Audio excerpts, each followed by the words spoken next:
Shout out to Future. Welcome back to another motherfucker stream. You already know what it is. It is your boy, Nykel. And I know I said I was going to be on stream yesterday, but I've told y'all a lot of shit that I was going to do and I haven't done it. I'm not a man of my word. Don't trust me. Just be there and hope that I get on stream. But yesterday I didn't get on stream because pretty much all day I was just watching. I did plan on getting on stream yesterday, but all day I was pretty much watching sermons, and I edited some of my videos and was scheduling them and uploading stuff like that. The editing processes,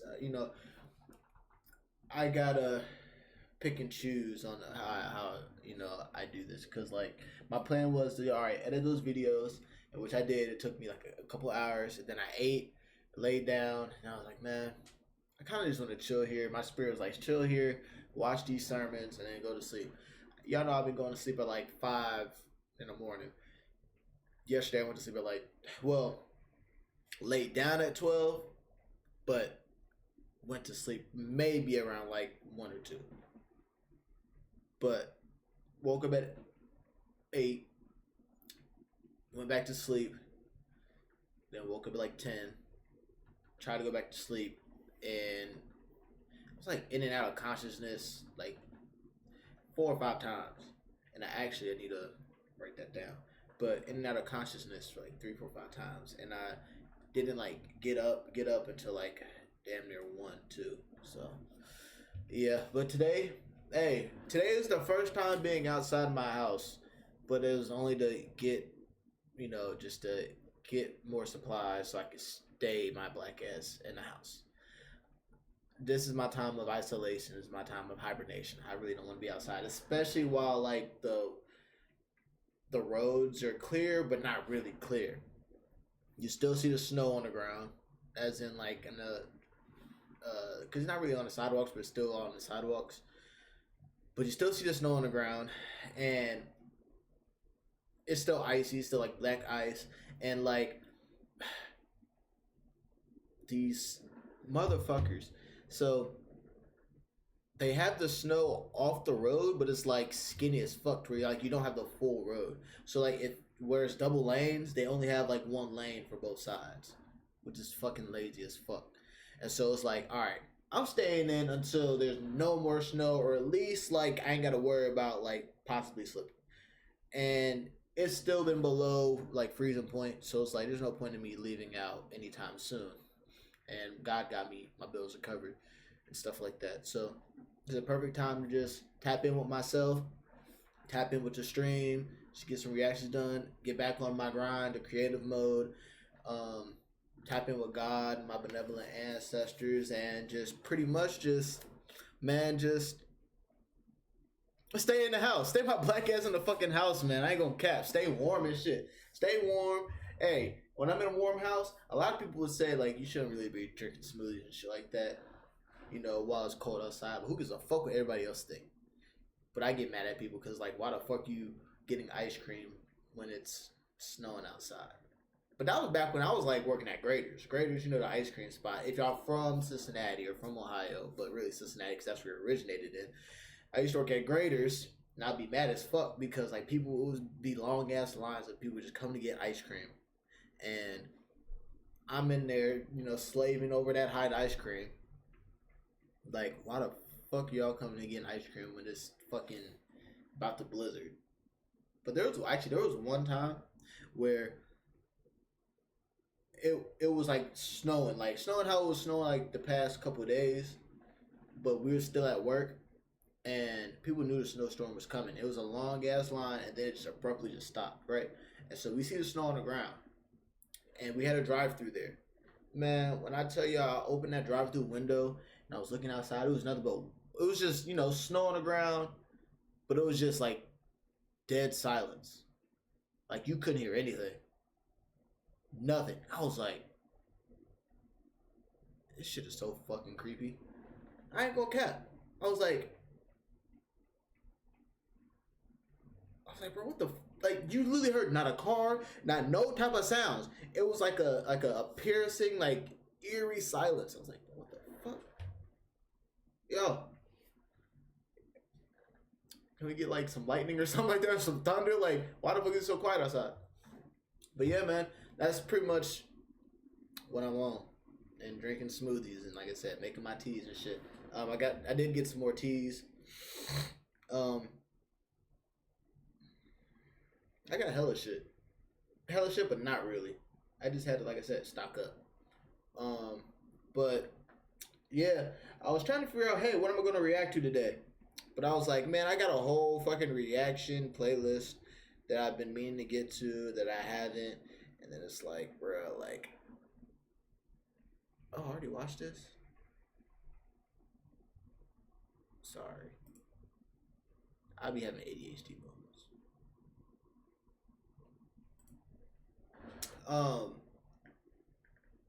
I have a whole album that I could just fucking watch and I could just go ahead and react to, because even though it was like 5 months ago and shit like that, I'm like, bruh, motherfuckers be making reactions from shits that from years ago. Like, I remember I did a Jerry Springer one from like 2-3 years ago. Like, fuck it. Let me go ahead and knock these out, and then we can find some like recent ones to do. Timing doesn't matter, because anything I will say is fucking timeless. And no, I did not make that the fucking thumbnail for the playlist. That's just the first video. And so, since this is the thumbnail for the playlist, we might as well go ahead and watch this. It's by Jamari. So shout out to. Let me go ahead and do this. First video we're going to be reacting to is Jamari. A vape pen destroyed my life. Freudian slip. A vape pen destroyed his life. Y'all see it. A Freudian slip.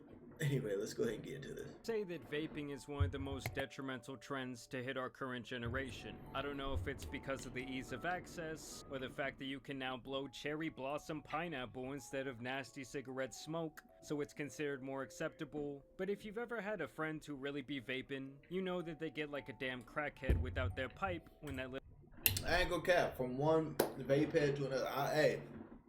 I've been fiending. I be fiending sometimes. Fuck it.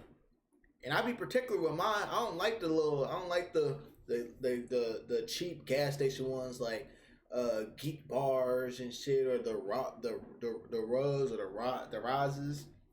Nigga, give me Mr. Fog every fucking time. I don't give a fuck how much it costs. Actually, I accidentally bought like a $40 one time, and I was pissed. And when I bought it, I brought it up to the front counter, and I was like, I'll get this one. Fuck it. And the order went from like being $9 to damn near $50. I said, I think you like rang that for me twice, because Mr. Fogg's are usually like $20-something, at most like $26. I was like, hey, I think you rung that up for me twice. And she was like, nah, that's not how it is. This one, so it lasts longer and you get more hits and everything. So that's why. So I'm like, give me that. But yeah, man. It really do get like that. And I can take accountability. Alright, bro. See, that, you don't even have to say like that, bro. And I don't even do whatever that is. Like, that reminds me of the Jewel Pod. I ain't do no jewels. Like, niggas was doing jewels when I was in fucking high school, bro. And they try to hide it from teachers. And I ain't gonna lie, I used to judge them. Cause I was like, bro, you look retarded as fuck. Just like, nigga, I wouldn't call him gay. I'm like, you look absolutely retarded, bro. Trying to hide it from the teachers. Like, at least if you're gonna do that, do it in a fucking bathroom. I hope that nobody's in there so they don't go snitch on you. But why are you doing it in class, doing it before teacher comes in, and they just see all the weed disperse, or not the, well, weed or the vapor just disperse, or as soon as you're done, you just do this and a big cloud comes out, like you just, you know, like you just are musty and shit. Now they're flipping over the sofa, they're blaming the dog, punching through sheetrock and shit. And with the story I have for you guys today, you have a dude who was willing to catch federal charges to get that hit. This guy couldn't wait 30 more minutes to get off his flight, and that's when he went to the aircraft bathroom, smashed a blinky, and was met with a very angry stewardess as he documented the entire thing. It's on. See, I don't be feeling that much. I can wait. There's levels to this fiending shit when it comes to vaping, right? There's the Alright, bro. I'm done with it. I ain't gonna buy another vape no more. Then you get lit. I wish I had a vape right now. Shit, I can go to the fucking store and give you a vape. Fuck it. Fuck it. That's the last one, though. That's the last one. You puff that shit down. And then also, like, you're not just doing it on your own. At least I wasn't. You know, I got, you know, siblings that vape and cousins that vape and, you know, friends that vape. So, passing them. And then it's like, damn, I'm out of juice. All right, I said that was the last vape. Cool. Oh, man, this is stressing me out. Hey, man, you got a vape? Yeah, but it's about to die. All right, shit, let me hit that. All right, cool. Hey, you got a vape? It's damn near out of juice. Don't burn it. All right, I got you. I ain't gonna burn it. Anybody in this bitch got a vape? Nah. And everybody else is smokers. But you're not a smoker. You just smoke vapes and cigars. And I'm referring to me. Like, well, fuck it. I'll just go ahead and get a vape, and I just, you know, fuck the vape. Fuck the vape, right? And it's like, I'm just going, you know, I can just go ahead and drink and chill, have a good time. You know, you can smoke a cigar, but it's like you don't want that taste in your mouth, like the tobacco taste. It's like, all right, man, fuck that shit, man. If I want to go get a fucking vape, I'm gonna go get a fucking vape. You do it. Had a vape for a little bit, and then it gets to, all right, only do it when I'm drunk. Only do the vape when I'm drunk. Wake up. I ain't got shit better else to do. Go ahead, hit it. Go ahead, hit it. Shit. Alright. Shit. I'm editing or I'm on my phone. Cool. Ain't doing shit. Oh, I'm about to deliver Uber Eats. Alright, cool. And that's where I was at. Now, there's other finish to where it's like, all right, bro, I'm stressed out, so I need a fucking vape right now. I need that vape. I need that to fucking breathe. You know what? If I can't live without this vape, where's the vape at? Where's the, like he said, like Jamari said, fucking punching a hole through the fucking wall type of fiending. I was not on that. Never, not a punch a hole through the wall. Now, there's times where, like, I'd be lit and I'm like, damn, I could use a fucking vape right now. Or not use, like, yeah, I could use a vape right now, but it's like, I would like a vape right now. And I wouldn't, you know, there wouldn't be any here.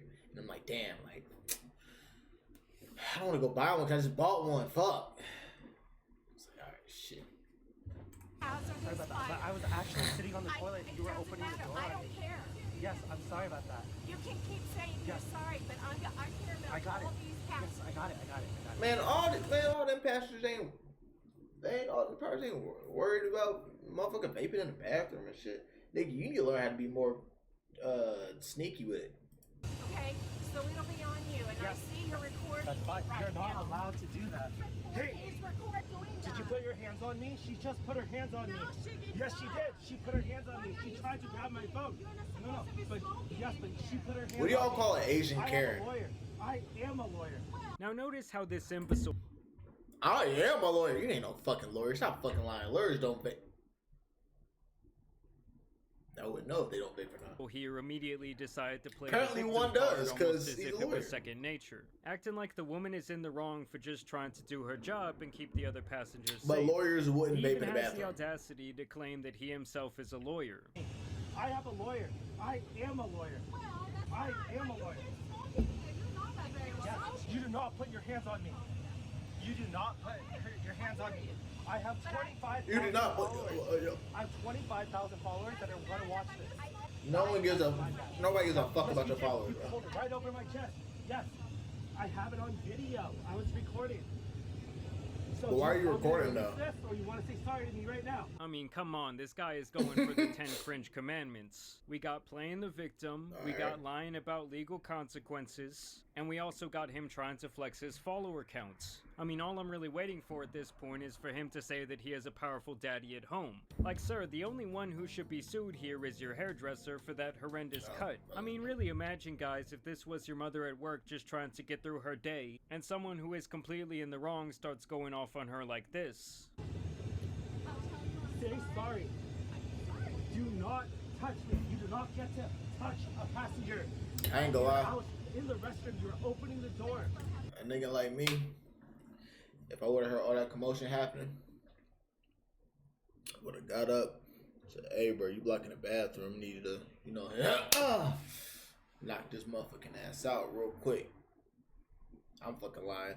Nigga like me would have had my headphones blaring and blasting to where I ain't waking up until we landed, and then niggas would have been talking about what happened, and I'd be like, "Some fuck y'all talking about? I was asleep the whole time." When I tell y'all, nigga, I sleep through the people come around with the snacks. Which I'd be salty because there's times I'm like, damn, I want some Biscoff cookies and fucking ginger ale. Like, well, at least wake me up for that. I ain't want to wake you up. You look peaceful, bitch. I don't give a fuck. And interrupt my peace. I'll be even more peaceful with ginger ale and Biscoff cookies. And you don't know how easy I can go back to sleep. So look at you wanting to be selfless. No.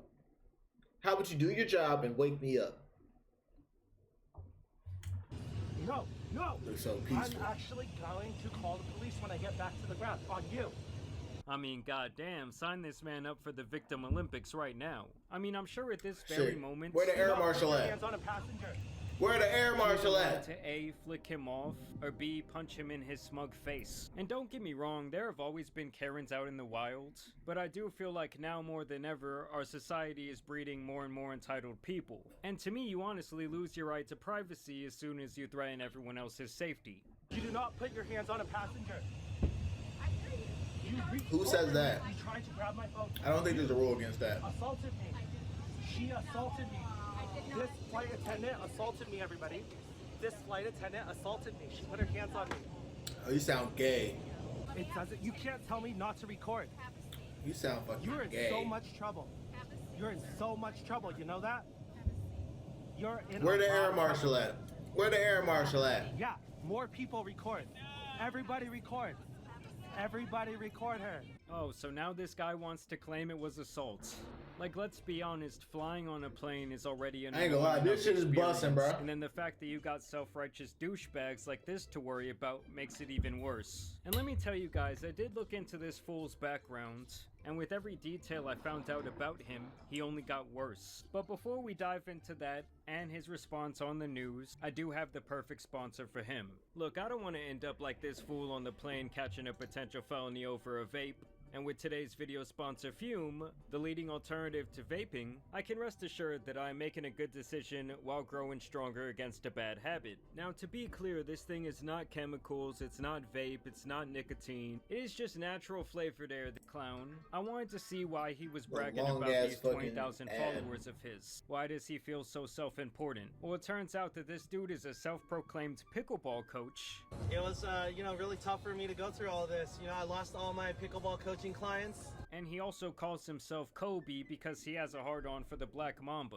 Well, honestly, he is a disgrace to both Kobe and his entire family lineage. Like, this man got the victim mentality, not the Mamba mentality. And can you guys believe it?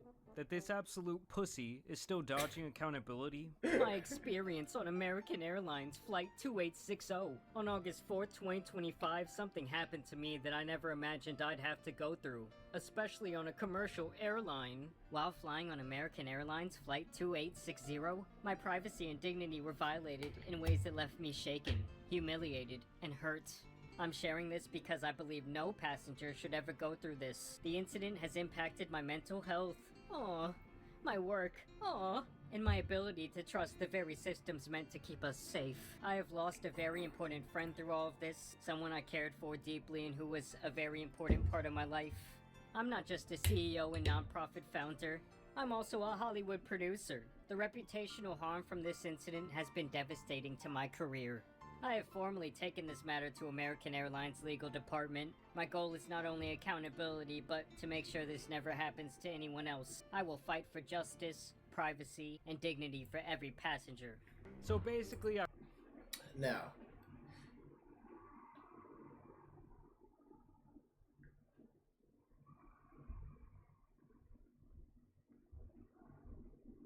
what the hell is that? That's like a cat. But maybe it's the fucking wind. I don't know. But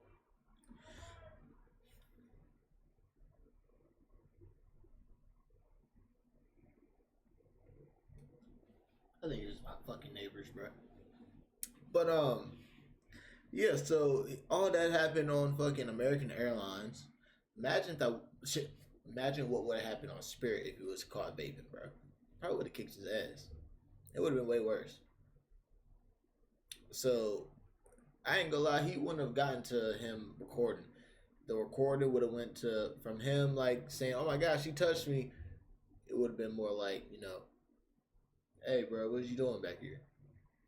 You know you ain't supposed to be vaping, right?" Actually, you know what? It wouldn't even be this. It wouldn't, bro. The stewardess wouldn't even be talking to him. The stewardess would be going up to the pilot. The pilot, hey. I heard a motherfucker out here vaping on a motherfucking plane, right? Yeah, I told y'all goofy, dusty asses, you gotta wait to smoke all your weed. Well, you got weed right up here. But smoke all your weed, smoke that tobacco, cigarettes, you ain't supposed to do that on this plane. So if I catch that who doing that, I'm smacking the shit out you. Real talk. Whoever did it, you getting the shit smacked out of you. You know what? Everybody about to go down. Everybody about to die now. Because you want to go ahead and fuck it up for everybody. See, that's how it would have went, bro. For Spirit. So you got off with, I don't think you're getting off with the American Airlines because you're not supposed to vape. It literally tells you, I think it's against federal law to fucking bring e-cigarettes through TSA and on vaping on a plane. I read this as if he's setting up his case against American Airlines as some sort of discrimination or mental distress. Like, my guy, you could not control your urges to the point that you needed to go suck your little electric penis in the bathroom. It sucks knowing that in order to be myself, I have to have nicotine. It's also hilarious that at first he was a lawyer. I am a lawyer. That was total shit. And now he's apparently a CEO and a Hollywood producer. I forgot to tell you guys, I'm a Hollywood producer. I even saw a video where he was saying he was a sports agent. I've been a sports agent, since 2014. Like I said, everyone in his family lineage, including Kobe as well, is looking down saying, "What the hell are you doing to our legacy, son?" When we came to America, my family lived in a one-bedroom. Like all four of us. And then we had to share a place with like my great uncle and my uncle just to be able to pay Section 8.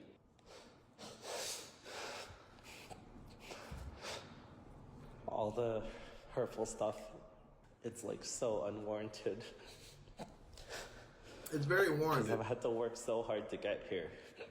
Yeah, imagine you go through all of that as his parents. Bruh, I ain't gonna lie. I can't be your friends with people who have that victim mentality and the ones who can't take accountability, bro. I ain't gonna cap. I'd most likely crash out on him. He's the type of individual where if you crashed out on him for something that you did, he'd be mad at you and fucking cry. Be able to stay away from those people because they're more likely. Say y'all both were to get into some shit, right? He's gonna be the one that snitch on you. He gonna rat on you and cry and fold under pressure. Hey, bitch, if I knew you were gonna do that, if that was the case, I'd just take accountability for my shit. Yeah, nah. And he still grows up to be an entitled little douchebag. And also, if you were in a friendship with him and you kind of tell him about himself, first thing you do is start crying or playing the victim. Well, you did this and you did this and this made me. All right, well, I can take accountability. All right, yeah, I did it. My bad. I'll do better. Now, what are you gonna do? Well, I don't understand that because I just feel like, and I think that in my feelings, and I. Yeah, nah, nigga.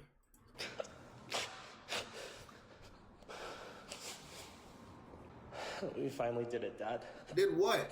You guys can drag my name through the mud, and you can say everything you want to say about me, but I'm never changing who I am, so... No, you should. You should. You're gonna have to get used to that. I got fans! What's up? Yes. I swear to God, I seen him on Reddit earlier today. Dude. I also found yet another clip on his profile just a couple of weeks ago where he had another problem with someone else while playing pickleball.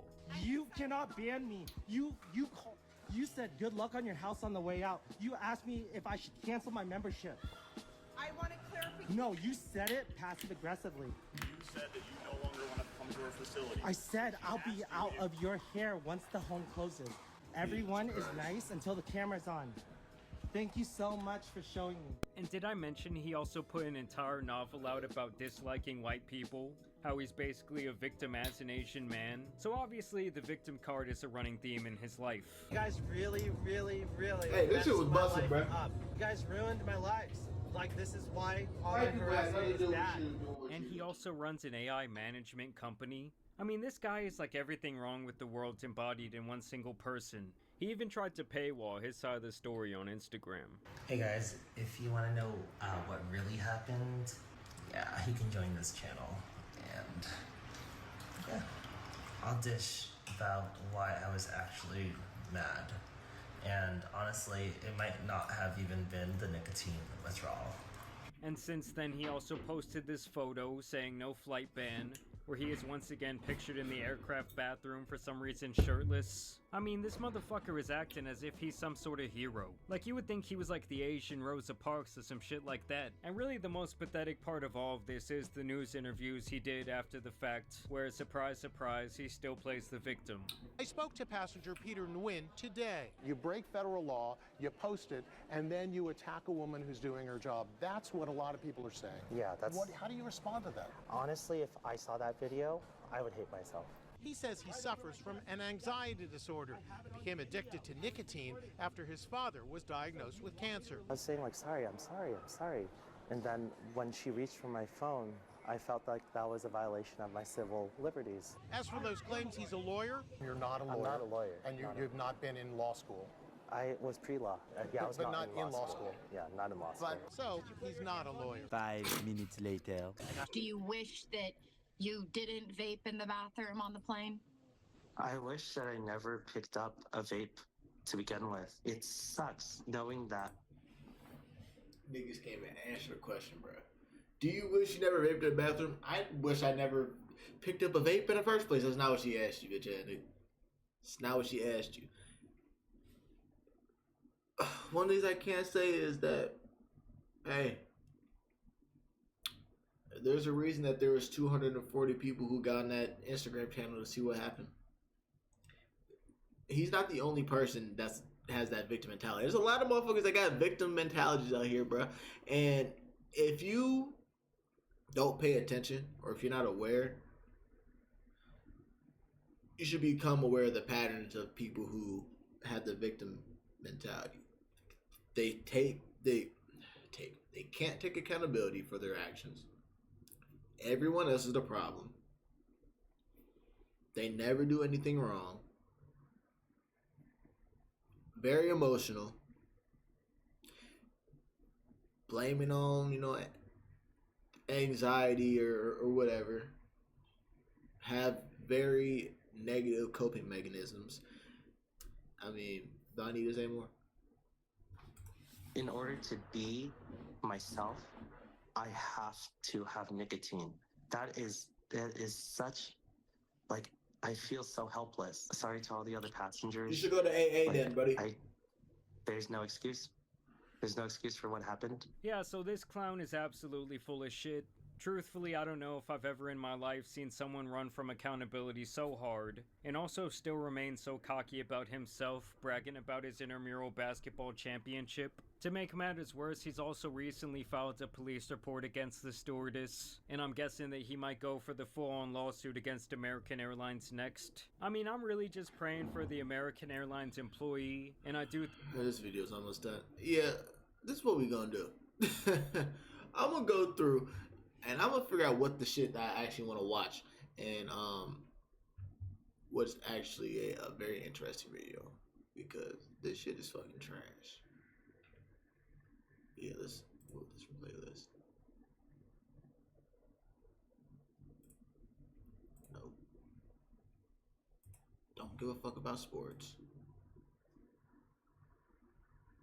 Boondocks, yeah.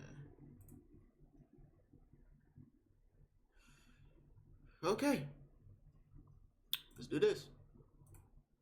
When you need a last-minute dress, just ask Google to virtually try on and shop outfits.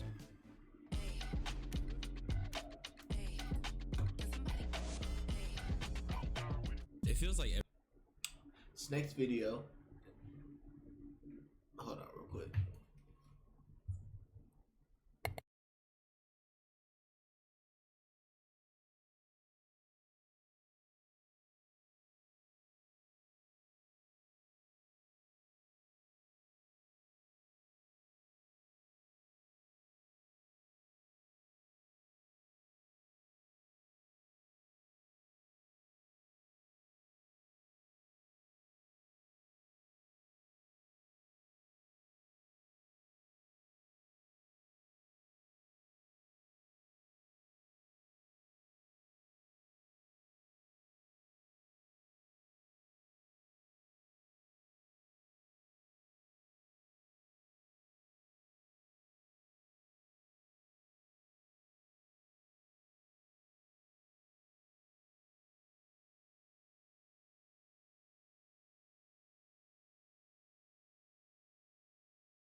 That was my neighbor from downstairs, my auntie.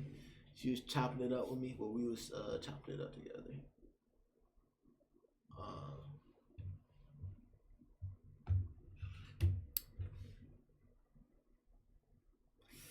Did I get through with the? Fuck it. Let's just assume that I got through with the title, and let's go ahead and start on it. Oh no, we didn't. Fuck it. Streaming has a Gooner problem by FDH. Every time I get tapped into the internet, I'm constantly just seeing extremely lustful content. Content that is clearly geared towards gooners. And let's be honest, in terms of who's mainstream, the primary audience for these streamers are children. It's the new cable television. It's the new daytime programming. Content has replaced what we grew up with. And instead of growing up with, I don't know, Adventure Time, you're growing up with 32-year-old women telling a fresh 18-year-old that it's legal, so it's cool. 32? Okay, that's how I'm. Swear to God, he be using the same fucking meme, bro. Like, come on, bro. Like, it's been. Well, this is a 5-month video, but I bet you if we had a. You know what? He has a video that's at the bottom. We're gonna watch. I don't want to say after this, but when we're finished with all these videos, if I feel like I want to do these videos, but he better not be using the same fucking memes. But yeah, I ain't gonna lie. The way that these like older females be going for these like younger big streamers, bro, is actually crazy. Like what the money make a bitch do. By my list. Look me in my eyes. I seen the cake already, so it already kind of skewed. Does that even change it? I mean, it's legal. It's still your birthday, so it's still your day. Nigga, that's demonic. I'm not gonna lie. We gotta keep it real because look, I hate to say it, but if the roles were reversed, we'd be eyeing this. We just had so many people talking about the Lil Tay situation because she turned 18 and immediately after she drops an OnlyFans and all these people are subscribing. That's weird. Nigga, they did the same shit with Bad Baby too. Shit, well, Bella Thorne, I'm pretty sure she was. Pretty much, people know Bella Thorne from fucking childhood, but they ended up doing that same shit with Bella Thorne too. Like, bro, come on. But hey, she's an older female. That's cool, right? Like, yeah, it's legal, but morally, like as a grown woman, like this really like a grown woman too. You can tell, like this a grown woman, and she over here saying it's legal to an 18-year-old. And my thing is too, like, she wouldn't be doing this if the 18-year-old didn't have no clout or no money. She really wouldn't. Unless it was an 18-year-old to where, like, I don't even think I can figure out like a scenario where that it would happen. Like, it wouldn't. Unless she was a fucking pedo. Honestly. That's the only way I can think about it. Because a regular 18-year-old, she wouldn't be doing that for. Let's be totally honest. Unless she was pedo. Definitely come back to that clip later. But you just had to see, this increasingly lustful content is on the rise because teenagers with raging hormones are gonna eat it up. And when you add in the parasocial factor, you now have an entire generation addicted to internet dopamine via lustful content. I've been yambling, but you already know I'm the hood Socrates, and let's actually talk about just how lustful content has gotten. Let's start with the succubus herself, Zoe Spencer. And obviously we all know Zoe Spencer was moving wicked a couple months ago. I even made a video on it because I felt like it needed to be said that she was just a weird person. We all saw a clip of her violating someone's boundaries. Once again, she was on her lustful timing and she did this. Y'all want to hear my butt clap? Wow. No, I'm not gonna do that. Okay, I'm gonna really let y'all hear it. Hold on, watch this. Wow. But hold on, I'm gonna do it off the camera, I know it's so easy to look at this and say, hold on, this shorty making a clap.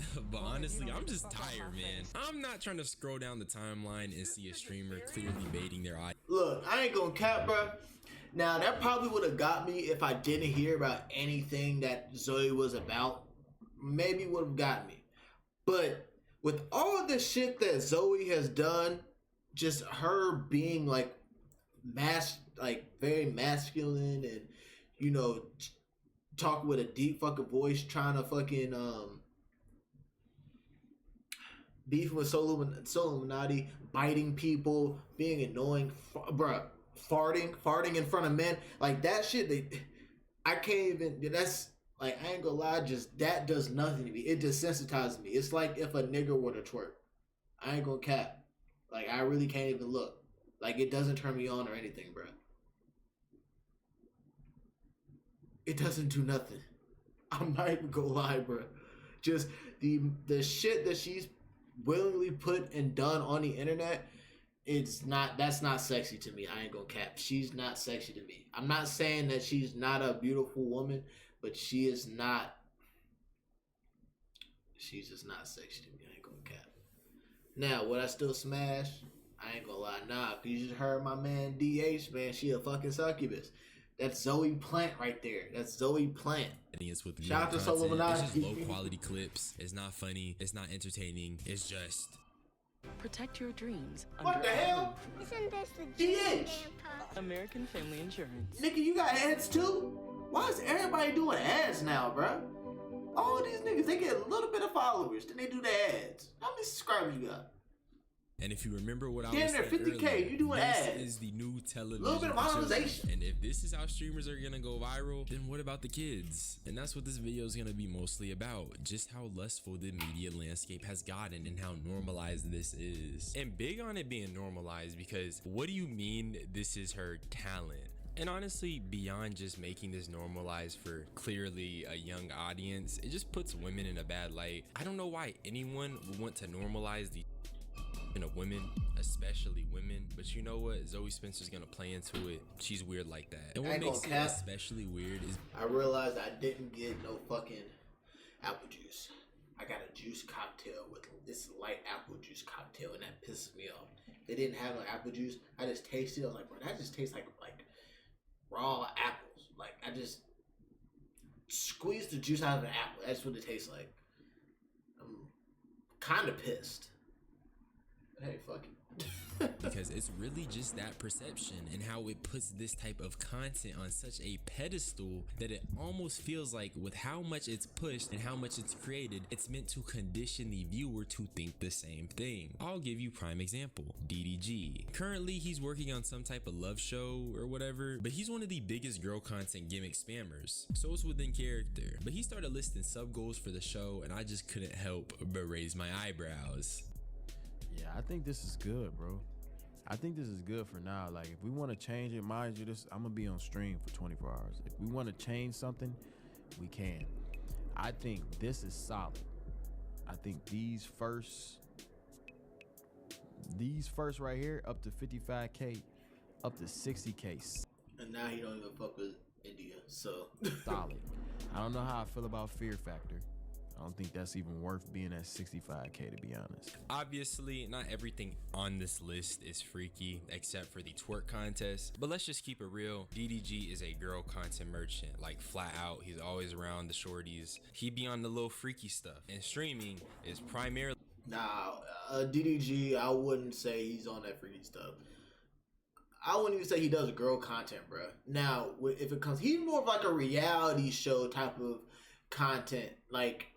His more like a lifestyle, and like, yeah, he'll fake like his shit with India for a little bit, and like the defense and shit like that.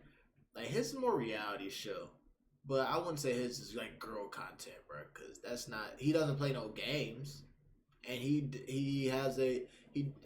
created a content house, but.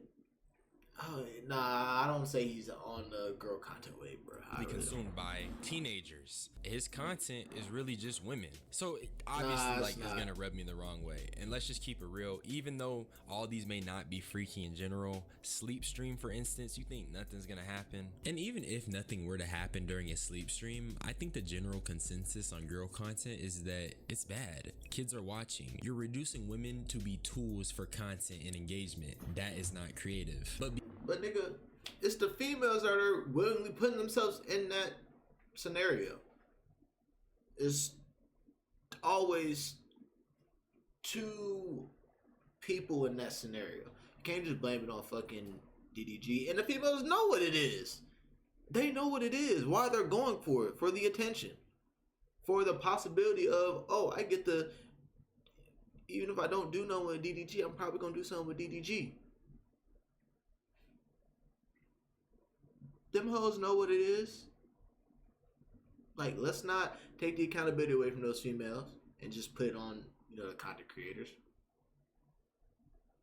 Beyond that, it's not even just about how this content lacks creativity. It just feels lazy as shit and degenerate. We've seen these streamer dating shows. It's always the same thing. These niggas get LA hoes who are there purely for the clout. They gonna flirt a little bit, look good on camera, and maybe contribute to the freaky content, and that's it. It's very similar to the rapper collab era. So if that brings attention to the kids, then fuck it, because they know their audience. It's not for you if you are sitting here making a reaction video about how it's just playing, you know exactly what they're gonna do. Okay, well, guess what? The viewers who are watching that, they obviously don't have the intelligence to look at the play and figure that out for themselves. They see that, oh my God, how do you do that? How is he able to? I want to do that. I gotta learn from this. I gotta study this. I gotta study the game. Man, what the hell was that?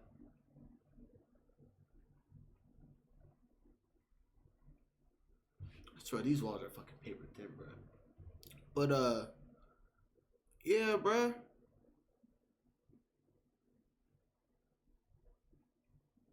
It's not for you. It's for the kids, man. Because if it was for you, then most likely they wouldn't be doing this shit, and you wouldn't be even paying attention to them. The kids are funding them, so I'm doing shit for the kids, and I'm getting the funding from the kids. Y'all want to see me fucking with bitches, and I love fucking with bitches? Hey, let me teach y'all how to fuck with bitches. At first, everyone was like, it's cool, and the novelty of it at the time made people not really bat an eye, and then they realized that these were just live streamed hangouts. And with this type of content, I'm just waiting for people to realize that some of this stuff. But my thing is, bruh, hanging out with the rappers and shit like that, bruh, even if you don't like it, that brings a more personable side to the fucking rappers.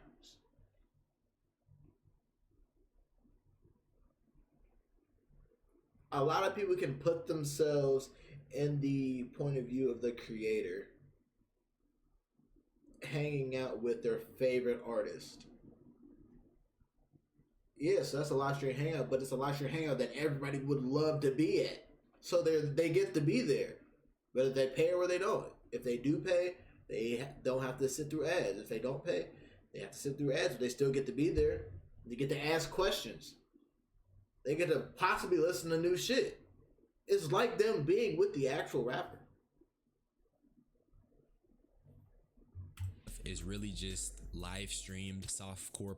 Now is the perfect time to talk about workout streams and gym streams. And I'm gonna definitely need y'all to let me know if I'm tripping, because I definitely could be. But I really feel like this stream is not being watched because people are eager to learn about stretching or working out. 4, 3, 2, and 1. Right. Just know that I never watched that. And I didn't even know they were working out. But if I did know that, I wouldn't be watching for the workout. Oh my gosh. I wouldn't be watching for the workout. Leo's working hard. I'm being dead serious. That's not that entertaining. Pampers is working hard. Them working out is not entertaining. It's not teaching me shit. Go ahead and sit down on your carriage for a second. You can take off the booty band and just stretch out your glutes.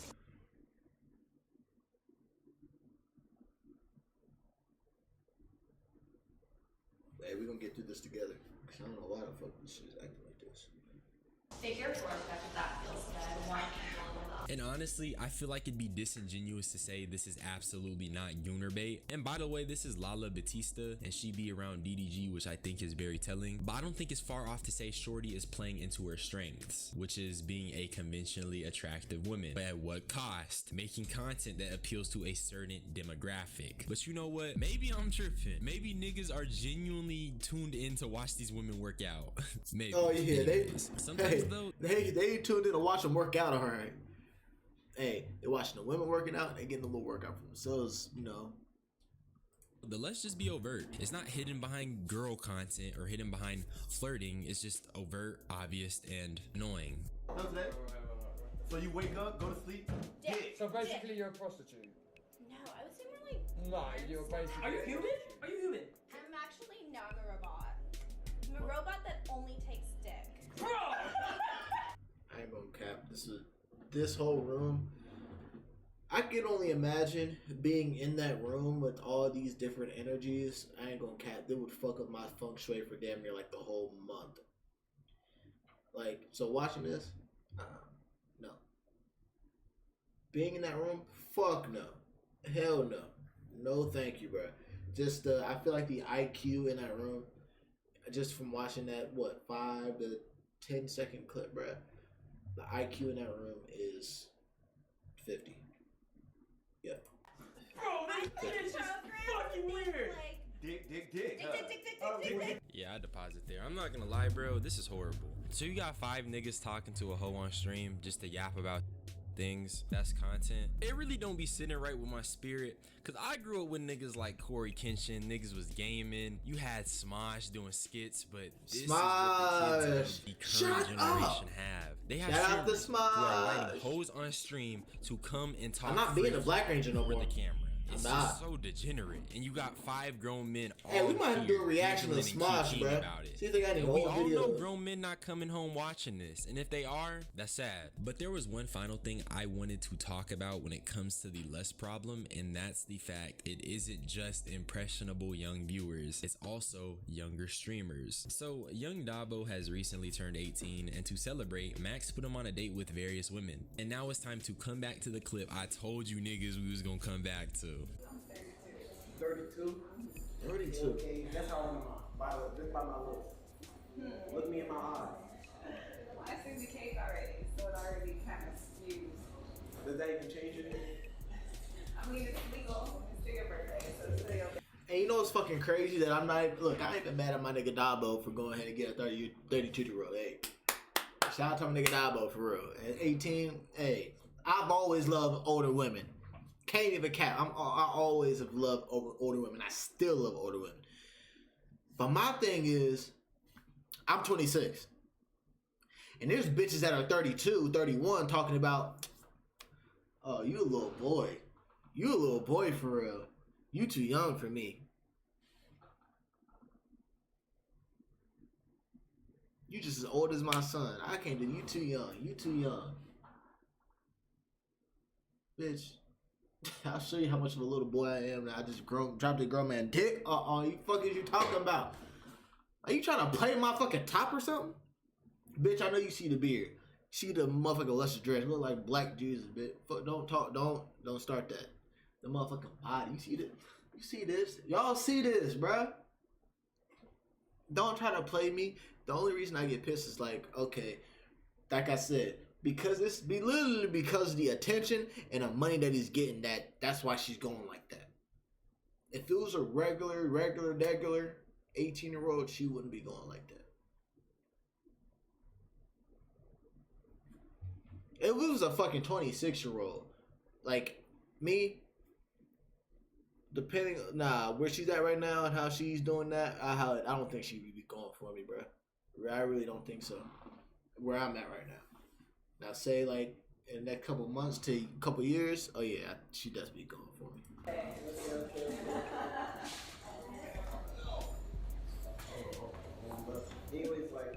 My thing is, Dabo's not even good looking, bro. Dabo's not even good looking, and I'm not hating on my nigga because he's doing his thing, but he's not even good looking. It's called a spade.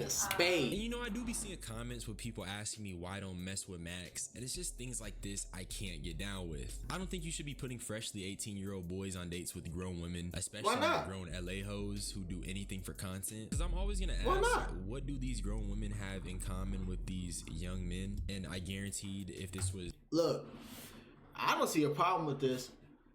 Hey, they trying to get their dick wet, let them get their dick wet. But ensure that the hoes ain't trapping them, though. The biggest thing is you got to ensure that these hoes are not trying to trap these younger men. And if they LA hoes, they're probably going to try to figure out a way to trap these younger men. So maybe they shouldn't. Because, hey, this is what I can say. The older LA hoes is either going to try to trap these niggas by, planning with a baby. Or trying to get these niggas to trick out on them and not give them no pussy. it's a lose. Well, for the tricking, it's a lose. For the trapping, it's a lose unless it's the female that you want. But depending on the personality, like, you don't know. Now, say like you get like a 50-year-old or something like that. Oh yeah. The oldest I've fucked around with and I've dated, and I was on stream. You know, I was streaming around this time. She was like 29 when I was like 25, I think. But yeah. No, she was like 29. She was like 29 when I was like 24 turning 25, I'm pretty sure. Yeah. I wonder how she's doing. Maybe I was 24. I don't fucking know, man. I'll fuck with so many bitches, man. SWAT people would begin to understand that this is crazy. What makes it worse is that it wasn't just Max who put Dabo around these grown women. It was also Reggie. Yo, listen. Hold on. Listen. Fox gonna come up here. Cut out. Cut all that random out. Cut all that random out. Big ass nigga, bro. Come on, put that ass on him. Fuck. Play this song.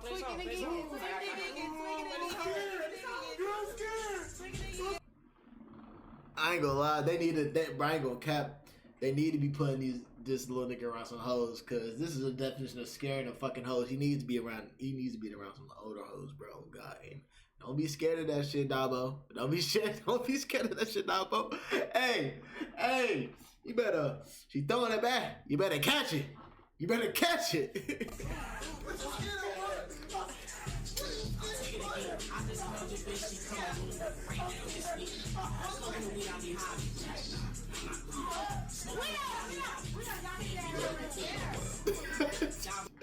I ain't gonna cap. Dabo, that was funny, when you have bro. everything you need to Shout out to my nigga Dabo, bro. That is funny, bro. Oh, bro. I'm pretty sure at the time of this clip, Dabo wasn't even 18. He was 17. So these grown women who had no qualms about his age were just all on his body despite how uncomfortable he was looking. And Nigga, so what? Obviously, it's for the stream. He probably was fucking with him. And second, bro, this industry, bro, there's been so many rap niggas that have fucked bitches who are underage, bro.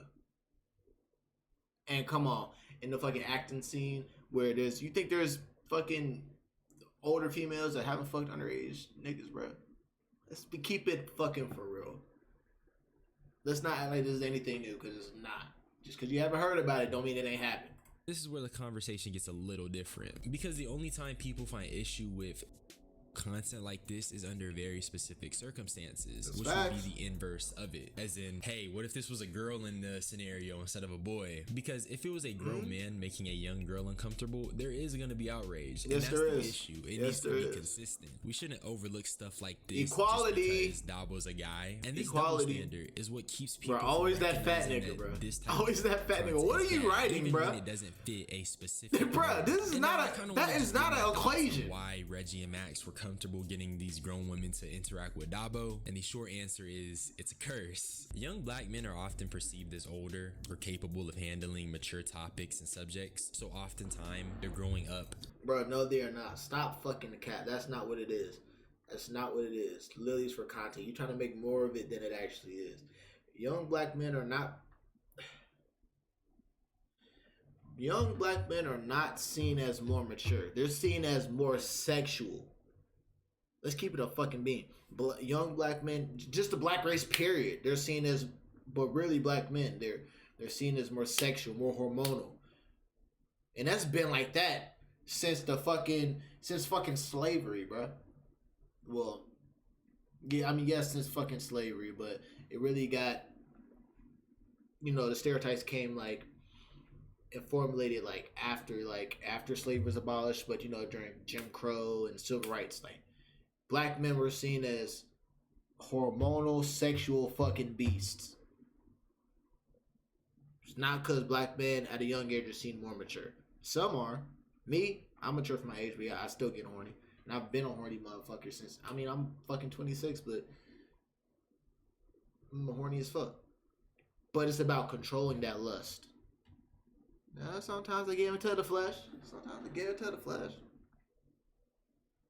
But in this case, that's not the case. It's just the stereotype of black men being more sexually aggressive. Too fast, or they're being exposed to graphic material. In other words, it's normal to have black boys around these predatory older women because they can handle it. So while I dislike that niggas did this, and I don't think it's because they can handle it. I really think it's just for content. You're just thinking about it a little bit too deep.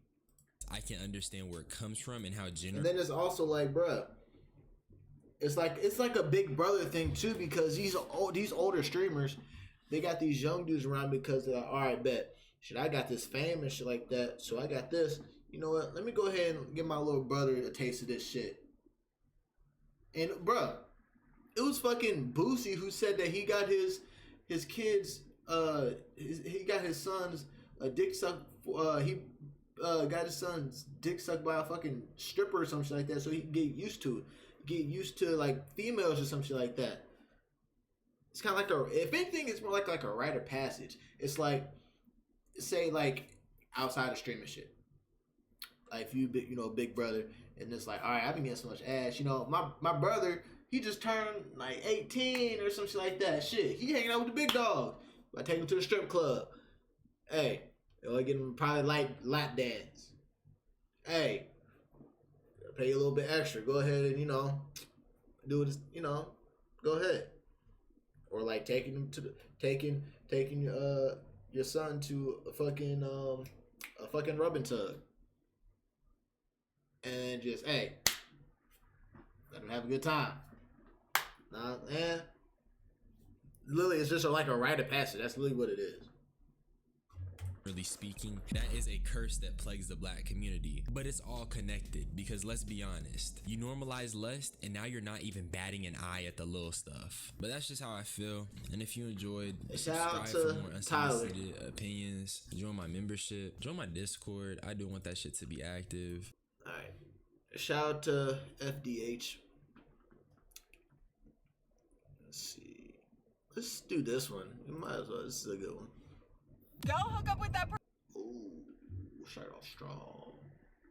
This next video we are reacting to is Janae Danielle. Modern dating is just hookup culture and it's getting embarrassing. Person you shouldn't be hooking up with. Dating in your 20s is messy. Now is the time to give into the urges and desires so that later on you're not resenting yourself or somebody else for it. You make a lot of noises. I want my. I'm starting to not trust people who don't have at least. Hold on. Hey, I'll respect a woman way more. I swear to God, I'll respect a woman way more. We on the first link. We having a great time. We vibing. And then I'm like, what's up? You cool? Hey, I ain't gonna lie. You know what it is. I know what it is. I'm trying to fuck. You trying to fuck. Yeah, we mixing the vibes. Let's do it. Straight to the point, I see. Let's fucking go. Let's do it. I'm with it. Instead of yeah. Look, I don't give a fuck about sex, or no. I hate this type of bitch. Cause this is what these bitches be doing, bro. We're not doing nothing tonight, right? I wasn't planning on doing nothing tonight. Or, well, I don't want you to think that I'm some type of hoe or something like that. Like, just come back to your crib and shit like that. Like, bro, why does it matter what I think? It matters what you think and what we about to do, bro. Because if you think I'm thinking that you a hoe, then you out here thinking about the wrong things. Don't stop yourself don't stop yourself or psych yourself out from something that we know we both want. Don't be trying to manipulate yourself. Don't do that. You can't manipulate me. Because either I'm going to get play from you or somewhere else.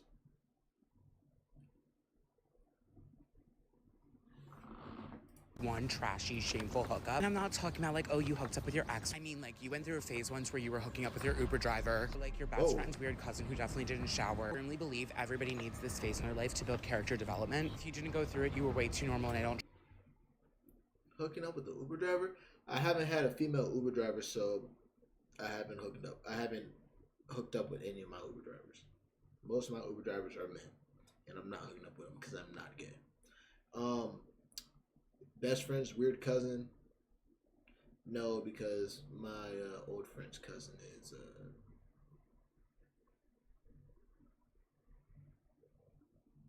white. I don't think he said. I don't know if he said anything else that I haven't done. But when I stand, done that several times. It was cool.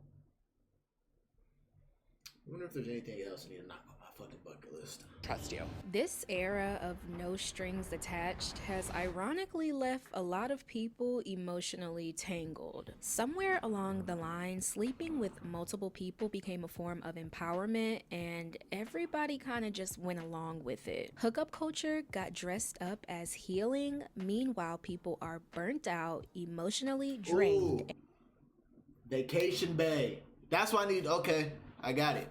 So, one night stand, cool. Rub and Tug did that. Shit. Dating casually, done that. Friends with benefits. I haven't done that yet. But that's too much. That, bro, I ain't gonna lie. That's too much fucking work, bro. I ain't even gonna fucking count. It's too much fucking work, bro. Things I need to do. List. A cruise bay. A cruise girlfriend. Vacation girlfriend. Cause you gotta do two different cruise. You on a cruise, so you gotta find that friend group. You find that link up on a cruise ship. Vacation bay, which is essentially the same thing as a cruise girlfriend, but you're on vacation, so you'll really never see each other again, or maybe you'll turn into something, you never know. And then just a 3-day weekend bay, or like a weekend bay, but you're in another state. So yeah, those are the ones I need to do. And more alone than ever. But how did we get here? How did we go from wanting real relationships to celebrating situationships? Today, we're gonna break down the rise and fall of hookup culture, and how something sold as freedom turned into a cycle of confusion, detachment, and low-key regret. Welcome to the Girl Talk you didn't know you needed. Now, I'm not saying you have to subscribe. You're classy. You don't just give those away for free. But hopefully at the end of this video, we become bestie enough to where you feel like you could take that next step. Before hookup culture ever became the norm, there was a shift happening right in front of us, and most people didn't even realize it. It started with one simple message that just kept getting louder and louder. Sells. But in 1959, a psychologist called Peter Sampson came up with the idea of using imagery to promote products, though early attempts were clunky. Imagine you are inserting your into a woman's. Now associate that thought, if you will, with Brett's Athlete's foot cream. The product flew off the shelves, and Sampson was a hero. From music videos. Oh, you telling me? Hold on, you telling me there's an actual commercial that compares having sex with putting ointment on a foot? Very bold, very bold, very bold, and very straightforward. I don't know how you could, associate the two, but you found a way to do it, and I hope that your business is fucking booming from that, because that is smart for the time. To magazine covers, billboards, to literal food commercials. If it didn't show skin, it didn't sell. But the culture didn't just stop at selling sexy. It started entertaining us with it. In the early 2000s and 2010s, expression became a whole production. MTV spring break specials, music videos that were basically softcore with a beat. Yeah, that era. The message was clear, loud, and wearing low-rise jeans. If you got it, flaunt it. But over time, that evolved into something way more toxic. If you weren't doing it, you weren't cool. And society only made it sound fun, especially if you were young. We were told that since we're young, we should be free, hook up with whoever we want to. Things I wish I knew in my 20s. Hook up with everyone. Everyone. Because as you get older, less and less options are available to you. And honestly, it looked... Two things. One, that is a fact about how at a younger age, people are more like, oh, you're still a fucking virgin? You're still a virgin? I didn't lose my virginity till I was in my 20s.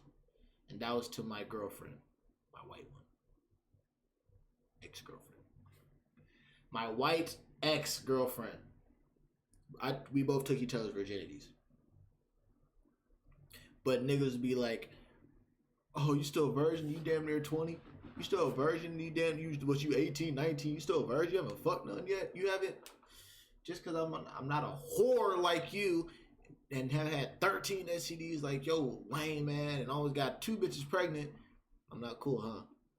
I'll go ahead and be not cool and still have my innocence because I know that, hey, one of these days I'm gonna get it taken away or exchanged. I'd much rather the way I did it than some female taken away from me. I ain't gonna cap.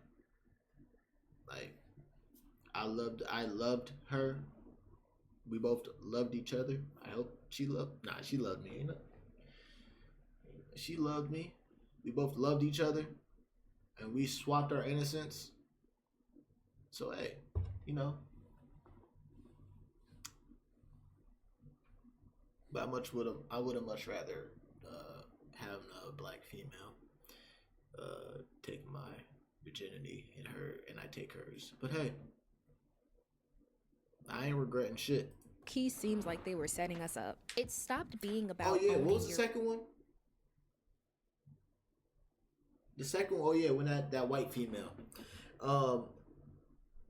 When she was saying that she wished that she would have known about sleeping with everybody in their 20s because the options go down as they get older. No, the options that you want go down as you get older because you want the men that are in the same age. They go down as you get older. But the younger dudes, and I'm talking about the older females, the younger dudes, they love older women. And I'm speaking for myself. I love older women. But these bitches keep playing me talking about, oh yeah, you too young for me. You're 31, I'm 26, 5 years apart. And bitch, guess what? It's because physically I'm younger than you. Mentally and spiritually, I'm way older than you. Way older than you. Body and became about constantly proving you were desirable. And social media, it didn't just turn the pressure up. It rewired how we view intimacy altogether. Somewhere along the way, the internet turned everything into a softcore ad for intimacy. Suggestive captions, thirst traps. Y'all, there's this one ad that I've seen on TikTok 2-3 too many times. And I'm not gonna suffer in silence. So obviously, if I seen it, you have to too. He unwraps all 8 inches. She can't believe how hot it is. Steam begins to circle both of them. It was almost too hot to handle. Bro, I hate when motherfuckers try to sexualize food, bro. Have to be so overly freaked out? Just sell me the sandwich, bro. Literally. Like, what's going on? That turns me off when people try to fucking sexualize food, bro. It just turns me off. It makes me mad. It makes me just want to fast. We open our phone and we constantly see content that makes intimacy casual and expected. And it's not just social media either, it's the TV shows. In a lot of these shows, you literally can't go 5 minutes without a hookup scene. And I will forever stand on that hill that those scenes are just unnecessary. And I don't care if you say it adds depth to the plot. Why do I have to watch them twist it up like a soft pretzel just because they made it out the talking stage? Because at this point, I might as well go to www, you know. I mean, she has, bruh, I ain't gonna lie, she's stating facts because, like, let's say Power. Most of the time, the motherfuckers were fucking, they were in love with each other for a little bit, but never got together, or they were married and then get divorced. It was just very fucking toxic. Like, there's no instances of a good relationship that people could be like, some damn, like, I can see why they fuck with each other. Like, the passion in there and their love for each other, that's what makes her, makes the relationship stronger. No. It's just, bro, this shit is toxic. Like, you're not even supposed to be with Angela. You cheating on your wife. And Angela's still fucking on somebody else. And it's like, y'all just swapping STDs. And possibly gonna get another bitch pregnant. What.com. It's on our TVs. You don't have to hide and look that type of content up online because, baby, it's right there on the TV. Phrases like hot girl summer and flued out glamorize hookup culture. And suddenly being desired turned into a flex, and getting flown out by strangers was the goal. On the surface, hookup culture is dressed up to look like a confident, carefree, fun time. You got your cute two-piece set, your spend the night bag, and you finna go and see your sneaky link. Social media just makes that look effortless. Sneaky link too. I need to add the sneaky link too. And fun. It's almost like these women are winning with no strings, no feelings, no regrets. Behind the scenes, a lot of people, particularly women, are walking away from these situations and feeling completely drained. It's sometimes just the space after the hookup, the emptiness, like you said, but also the slight... Hey, the walk of shame is equivalent to men's post-nut clarity. That's literally what it is. Post-nut clarity for men is the walk of shame for females. That's literally what it is. Tight feeling in your chest, and you're looking at their phone, your phone, their WhatsApp, they're on. What am I doing with my life? Texting me back, like, oh. Look over at first before you release. Okay, I'm fucking this bitch. Hell yeah, hell yeah, hell yeah. And then you release. You get that nut out just. And either she talks too much, or the bitch snores, or she was fatter than she expected, or she wore hella makeup to where you can see the fucking, the different wrinkles in her skin and shit like that. It's like, bro, who the fuck is this bitch? Oh, fuck this bitch. Oh my god. Oh my god. Yeah. Yeah. Or just like her she got some goofy coochie, like it smelled goofy. It's like, oh my god, I did this. I was that horny to where I did this. Fuck! Why did I do that? No one wants to really admit it because there's this pressure to perform detachment. You have celebrities a lot of women in our generation look up to, like Meg Thee Stallion, Sexy Red, Young Miami, who openly rap about casual flings, getting what they want from men and moving on with no strings attached like it's nothing. Sure, it's wrapped in luxury, the bags, the trip, the glam, but at its core, it's hookup culture being sold as empowerment. And while it may sound bold on a track, shit, you lose in your real soul life, with that. it's left a lot of girls confused, hurt, and left trying to play a game that was never designed to protect their hearts. Here's the part nobody likes to talk about. Because even when you think you've mastered the art of detachment, your body clocks out, but your spirit may not get the memo. Now look, I'm not saying every link up can create a lifetime bond, but some of y'all are out here feeling heavy and burdened, and you don't know why. That's when soul ties come into play. A soul tie is basically that invisible little string that connects you to somebody you got physically close to. Bro, I know for a fact when like a wave of emotions just hit me out of nowhere, bro, I know that not mine. I know that is not my emotion. That's his emotions. That's not I was doing just fine. I was doing just fine. All of a sudden I'm crying. For what? It's like your spirit and theirs brushed up against each other, but didn't fully let go when y'all did. And no, it doesn't mean you're obsessed or crazy. It just means your body and soul felt something that your mind tried to downplay. So even after it's all over, your spirit might feel a little attached, confused, and off because a part of that person is still lingering in your space. Look. And you gotta think about this too. After y'all finish with the individual, like fully finished, a lot of people, they don't cut that soul tie. They don't cut that spiritual cord and emotional cord. And so that's why you feel that. But also, you don't even think about the individual that you're fucking with before you even fuck with each other or before you even like have sex. They probably don't even care about or know about the soul tie thing to where they're not cutting those soul ties with the previous individuals that they were with. And so when y'all hook up, Now you're getting a little bit of the other people who has soul ties, like on your side and on her side. It's like, fuck, like, it's a spiritual STD. Literally. A spiritual transmuted disease. It's literally what it is. Look, I'm not trying to have a preach at you moment, but let's be real. It's not natural for our bodies to feel deeply tied to multiple people. We weren't built to keep forming these emotional bonds, breaking them off, and then doing it all over again like it's nothing. Your spirit gets stretched, your emotions get tired, and then you start carrying it ain't only your spirit getting stretched, unless you do Kegels. Pieces of people you never really healed from. We're not even finna get into how deep this can get. But I'm telling you, it can get very deep. But instead of slowing down and saying, wait, what are we?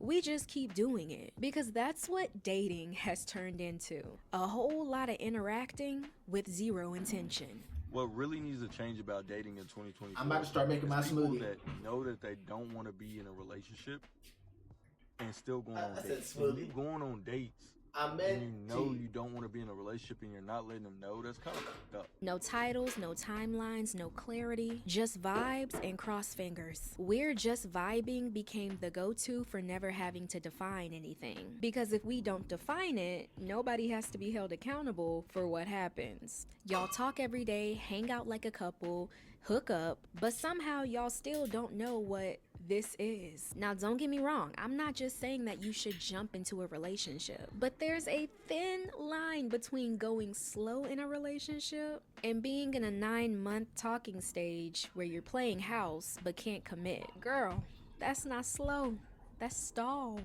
We should be climbing up a ladder.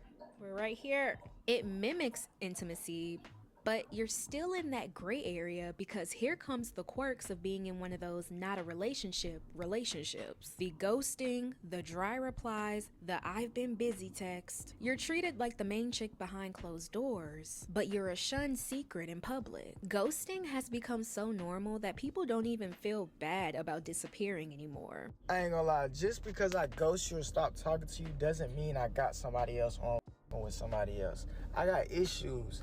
I lose interest fast, like over small just be that. Like, some of y'all get way too dramatic whenever y'all get ghosted. Like, it's not that serious. Like, whenever I get ghosted, the most out of character I ever get is just simply falling off the face of the earth and going distant from my family and loved ones and staring at myself in the mirror for 45 minutes a day, asking myself, why am I so unlovable? But you best believe, though, in 6 months, I'ma bounce back, baby. Just fine with wasting time, energy, and those things that come in those little foil wrappers. If you know, you know. Another term that TikTok has introduced me to is breadcrumbing. And yes, it's very toxic. Think of it like this.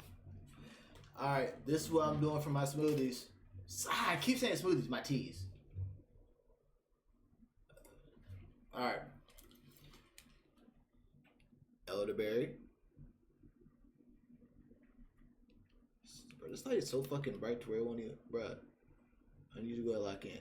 Elderberries.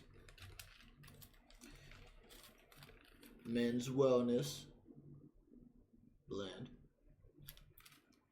And it's got burdock root, damania leaf, fennel seed, ginger root, ginkgo biloba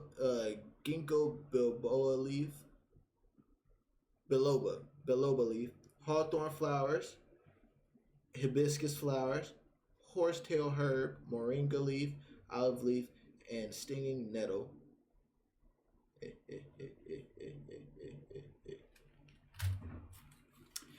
Some more hibiscus that I've been had. I'm finishing it off. Some melanin. That's for the mucus. And then some nettle. And what I do is I don't drink tea. I drink smoothies. So what I do is I steep it and I boil it. And then once I boil it and do what I need to do, I let it cool down, and it's a little. I make it a little cold brew tea, and I add it to my smoothies. So yeah. And then what I also do is, hold on, put this over there. I don't know if y'all know this already, but I got the chia seeds, but I'm finishing these up, and I also have this super seed trio that I add to my smoothies, and this has chia seeds, flaxseed, meal, and hemp. So it's got omega-3, omega-6, omega-9. It's an excellent source of fiber. So yeah.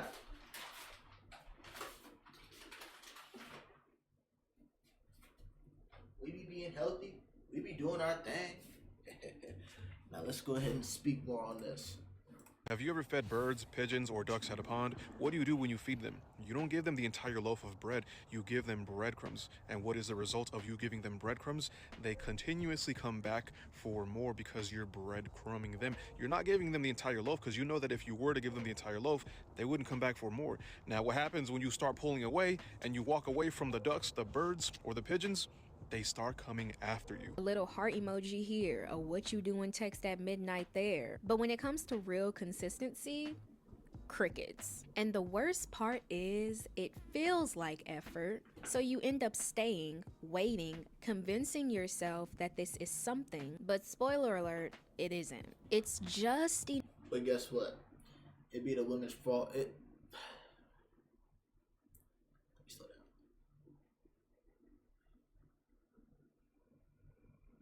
It's the women's fault because they choose those men.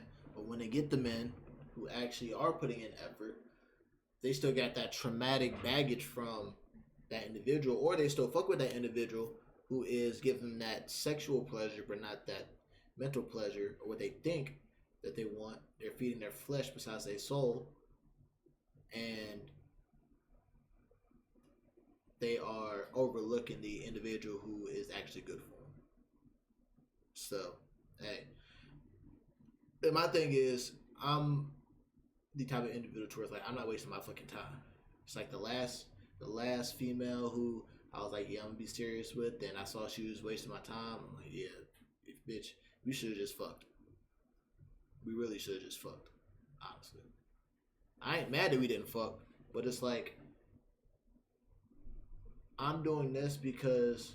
It's like I was trying to prove myself to her, and I told myself I'm not proving myself to no fucking body. But I end up doing it again.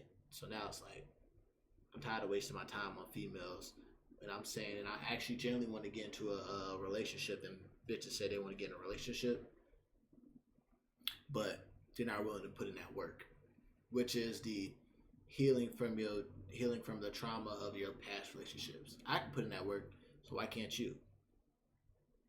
Then it's like, oh, now I'm stuck feeling like shit because I put my feelings involved and I got vulnerable and I'm changing, but you can't seem to do the same thing because you stuck. But hey, that's my fault, right? Cool. We should have just fucked and got it over with. Bitch, if you wanted to fuck, you should have just said that. Wasting my time.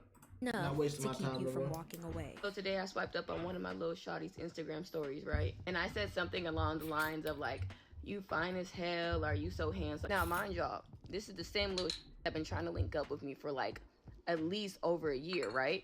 But we've never linked up, and we're never gonna link up. You see, one thing I like to do with all my little is boost their egos up every like 1 or 2 weeks, you know, just to keep them interested. I don't want y'all, but you don't need to be nowhere else either. Wow. And that, my friend, is manipulation at its finest. But we can't ignore the space that made all of these things possible. It's the dating apps. You know those apps that promote themselves to be filled with love and relationships of willing participants. But somehow feel more like swipe through hookup catalogs with commitment issues. The rise of dating apps like Tinder, Bumble, and Hinge completely shifted how people date today. What used to take effort now only takes a swipe. And from there, people had access to hundreds of people just at their fingertips. And while some people find real love, hey, my dating matchmaker is God. God is gonna provide my wife. That's it. I've already told y'all. I said all the bitches I done chose. I haven't got the right picks because I ended up, I'm single still, but added to more trauma and shit like that in my life, which I'm you know, getting myself through myself. But obviously those picks I had, they weren't the right picks. So I just gotta stop picking. And let God choose for me. Stop being the control of everything. On these dating apps, hello, I met my husband. I promise you, it can happen, okay? It's possible. But a lot of people on these apps only find hookup after hookup, even if that's not what they're searching for. I'm so weird. I had this fantasy in my head that dating apps, you know, were for people looking for like a relationship or something. The amount of times I've been like, no, I don't want to do that. And then they're just like, well, then why were you on this dating app? Stupid me, I wanted a boyfriend. Isn't that so dumb? The whole culture shifted from who's the right person for me to who's available for me right now. So when you're constantly swiping, constantly meeting people who treat connection like it's disposable, you start feeling like you're the problem for wanting something real. Now, just asking what are we is a full-blown risk. You don't want to seem clingy, you don't want to seem like you're doing too much. So instead of speaking, you just go with the flow, even if the flow is delusional and emotionally unavailable. If you don't know what type of situationship you're in, keep it that way. I always used to want to ask them, are we in a talking stage? What is going on? Are we just friends? See, that's where you go out wrong. You're not doing too much for wanting commitment, consistency, and emotional safety. Just because hookup culture is loud, that doesn't mean it's right. Hey man, I got more play just by saying, look, we date. Right now, I'm just looking to have fun. Got way more ass from that than saying, hey, I'm looking for some shit serious. I'm tired of the dating game. I'm not even worried about the sex. Sex gonna come later. Guess what? The sex never came. Got quicker pussy by saying, hey, I'm just trying to have fun. We get to date, we date, but if not, fuck it. For you. There's nothing embarrassing about knowing what you want and refusing to shrink it down for someone who doesn't get it. Because honestly, wanting to be taken seriously is not clingy, it's clarity, which you absolutely deserve. This culture sometimes treats feelings like they're the enemy, but healing only happens when you actually feel. And you were never meant to be emotionally unavailable just to survive modern dating. It never gave that. But whew. Child, I heard it's rough out there. So if you're sitting here wondering why all of this freedom is starting to feel more draining than fun, you're not crazy. You're just getting it. So bestie, I'ma just speak some life into you right now, okay? You're allowed to want more. You're allowed to stop settling for the bare minimum. And you're definitely allowed to walk away from anything that makes you feel half chosen, half loved, and half healed. So now, let's talk about it in the comments below. Do you think hookup culture has gotten out of control? I ain't gonna cap. I'm smelling this tea, and thank God I'm making it a fucking cold brew, because no, sir, am I drinking this shit all together like hot shit like that. No, thank you. Now, one thing I can say is that yes, it will bless in my stomach, in my gut, in my, getting myself right.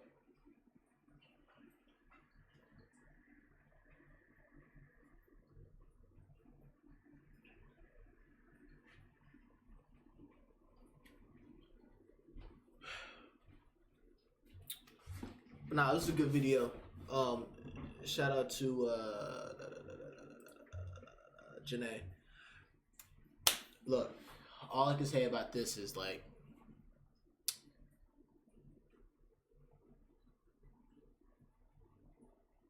I don't even know what to say about it. I ain't gonna cap. Man, just do you, bruh. Honestly, just do you. And just focus on yourself. Focus on your purpose in life. Grow. Don't focus on these niggas. Don't focus on these bitches. You chase. But when you're chasing, something's running away from you, right? Don't chase. Just attract. You attract by being in your own essence. Be comfortable being in your own essence. And that's how you do it. All right.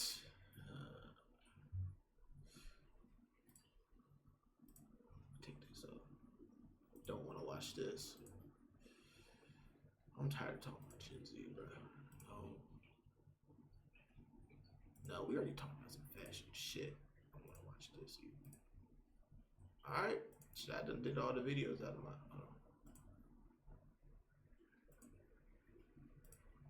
Bet. Alright, let's see some new videos.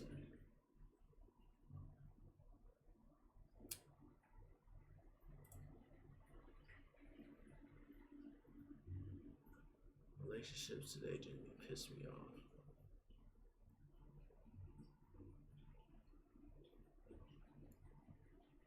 No, we already talked about it. Fuck it, we don't shoot. Yeah, fuck it, let's do it.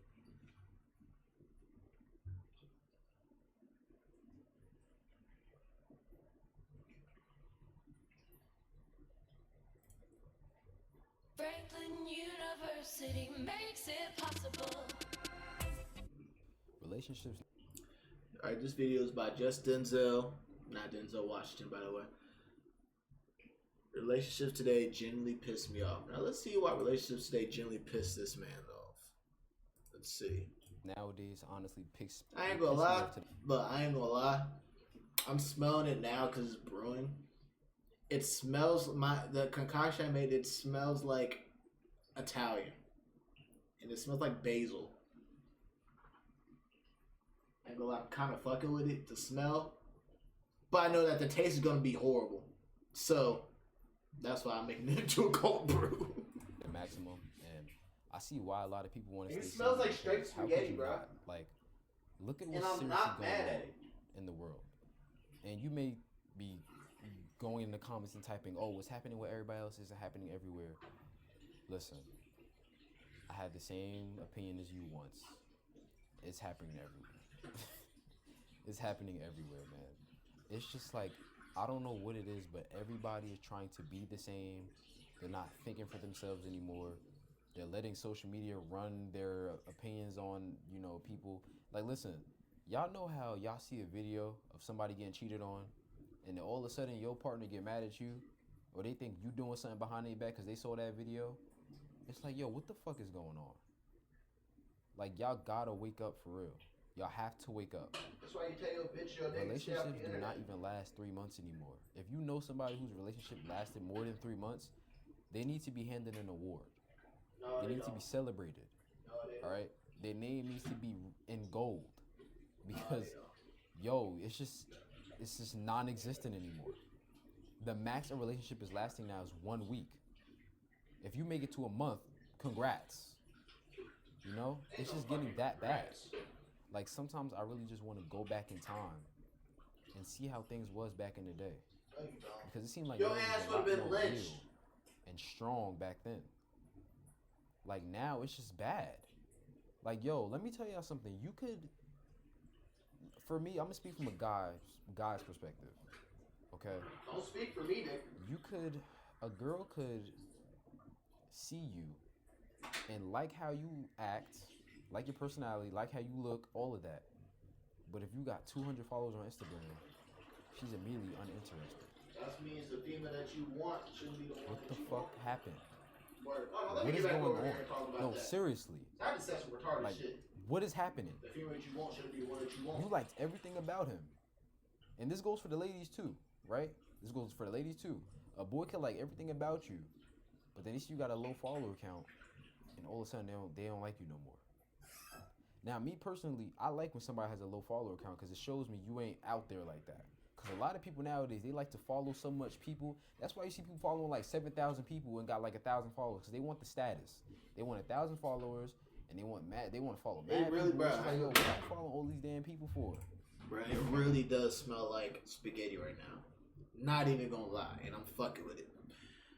But to comment on what this man is saying, when it comes to, first of all, your views on relationships is very negative and low vibration. Because you're coming off as, man, I could never find somebody, or it's very rare to find these relationships, these happy relationships that are happy all the time, that just, that are just rainbows and daisies, and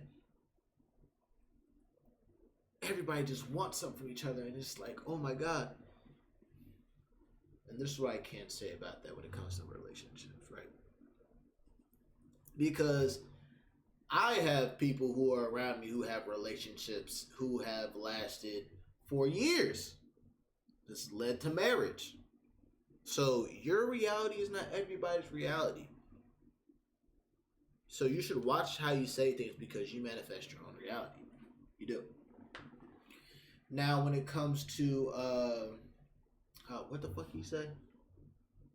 What was he just talking about? Everything about him.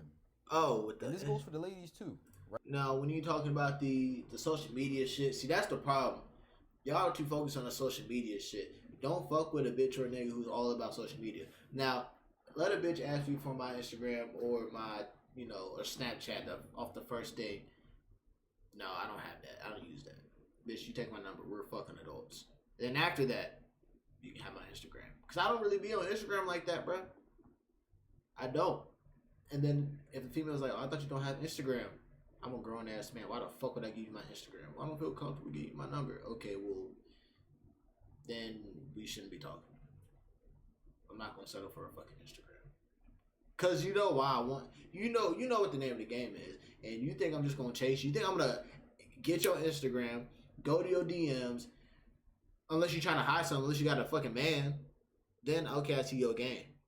Which you want me to be your fucking fuck buddy when you got a boyfriend. It's like, nah, bro. I see the game. I'm not doing that. If you wanna do some shit, you better break up with your nigga, man. But I'm a grown ass man. Fuck we gonna go through social media. No. I want your number. Let me get your number so we can plan a date, which I will plan a date. We go out. Ain't no flaking. If you flake, bitch, you're done. We have a fun time, a great conversation as adults, and we get to know each other, and we further get to know each other, and then down the line, we, however long it takes. For some people, it's the dating process is 3 months. Some people 6 months. Some people it's, hey, we're dating at fucking 2 months, and then we're married in a fucking year. The timeline is different. Don't worry about what anybody else has to say about dating. It's all about your preference and moving with your spirit. You gotta be confident with yourself and with your spirit. Right? This goes for ladies too. A boy can like everything about you, but then you got a low follower count, and all of a sudden they don't like you no more. Now, me personally, I like when somebody has a low follower count because it shows me you ain't out there like that. Because a lot of people nowadays, they like to follow so much people. That's why you see people following like 7,000 people and got like 1,000 followers. They want the status. That's a little boy mentality right there. And they want mad. Little boy mentality worries about follower count and shit like that, bro. Which I understand. You look young, bro. You look like about what? 17, 18? So you got a young mentality, bro. This is what I can say, man. Stop giving a fuck about the follower count. Talking about, oh my god, she got a little follower count, so that means she ain't as much of a hoe and she ain't gonna cheat. Nigga, motherfuckers with a low follower count can still cheat because guess what? You can have a Finsta, you can have any type of other account. You can have accounts on different apps that you can cheat from. So that's insecurity on your part, brother, that you gotta figure out and you gotta deal with on your own. Don't worry about what that female is doing. You worry about doing what you need to do and trusting yourself to figure out, okay, is this female right for me? If not, all right, I don't need to, and I ain't proving my worth to nobody. You a handsome young man. I'm sure you get bitches, bro. Fuck a relationship. Don't even worry about a fucking relationship. You want to fuck on hoes? Fuck on some hoes. Don't let them waste your time, though. Do not let them waste your time. Yo, what are you following all these damn people for? Followers be damn near 10K following and 1,000 followers. It's ridiculous. Just to get 1,000 followers so they look like they got status. I'm trying to tell y'all right now, it's never that serious. If you meet somebody who doesn't like you because of your follower count, they wasn't for you anyway. Your ass was gonna go through some crazy character development dealing with them. Simple. I'm just gonna tell y'all straight up. Alright? You dodged the bullet. You dodged the motherfucking bullet. But listen, it's getting bad because people are just so lost. That was my favorite towels, not me farting. They're just letting social media determine their views on people before they even know them. And then it's getting bad because now if you if you find somebody with a high following count, now you got to do your research on them. Like, okay, you hear him? Now you got to do research on being able to build an app with your name on it just by thinking about it. Meet Base 44. Fuck Base 44. You gotta do your research on them. Like, they got a high follower count, so they gotta mean somebody that's in the high follower count. They gotta be fucking. They gotta be talking to. See, that's too much, and you stressing yourself out, man. They got a high follower. You know how you can get. You know how you can eradicate all that overthinking about that female. Just ask for her number. Just get her number. And if she say no, I only do social media, you shouldn't be fucking with the bitch anyway. Now you just be nosy, like you be going through their following, seeing who they follow. If they follow a whole lot of boys, it's just like, okay, well, how you know them, right? And then you get into that. And let me tell y'all something. Y'all may call this overthinking. It is overthinking. No, it's not. Yes, it is. I done seen too many cases. I done been in the case in the past too. Trauma. Somebody. I've seen countless of many cases. I've been one of those cases in the past. Trauma. Brother, you got to heal from that. As a black man, you got to heal from that. Because if you don't heal from that, each different relationship, you're going to be pulling from your traumas in the past relationship. And you'll never have a good relationship, a good, healthy relationship. You have to heal from that. You have to. You have to find that security within yourself. And then once you find that security within yourself, and you know yourself, that's when you'll be able to peep out the red flags with other people. Now you're just going and looking for red flags that ain't there. Or you're just waiting for something to happen to where you're like, oh, I knew it. No, an individual's going to be an individual, but it's either they show their true colors through time, or they slip up and show it, or you force them to show it because you're so nitpicky or you're so invested in micromanaging everything they do. Either way, you're gonna do it. Either way, they're gonna show it. And I'm sure you don't want the latter of how you figure it out. It has to do with you. You got to think about your picks. You got to analyze your picks when it came to your past. You got to do an analyzation and analyze, all right, who did I pick? Why did I pick them? And what happened? Figure out the common similarities of them and then break down, okay, what is it that I'm actually looking for when it comes to this? And then that's how you move forward. I'm speaking from a guy's perspective again. This goes for ladies as well, all right? When somebody, let's say my girl, is following a whole bunch of niggas, but barely any girls, that is a huge red flag. Like, that's a huge red flag. That needs to be questioned. And y'all may say, oh, that's family and all of that. 1,000 people. Nah, fuck that. That bitch a whore. Nope, that ain't family. There's a mix between guys and females in the family. That ain't no fucking family. Some of them don't even follow you back, by the way. 1,000 people is family. Yeah, okay. Right?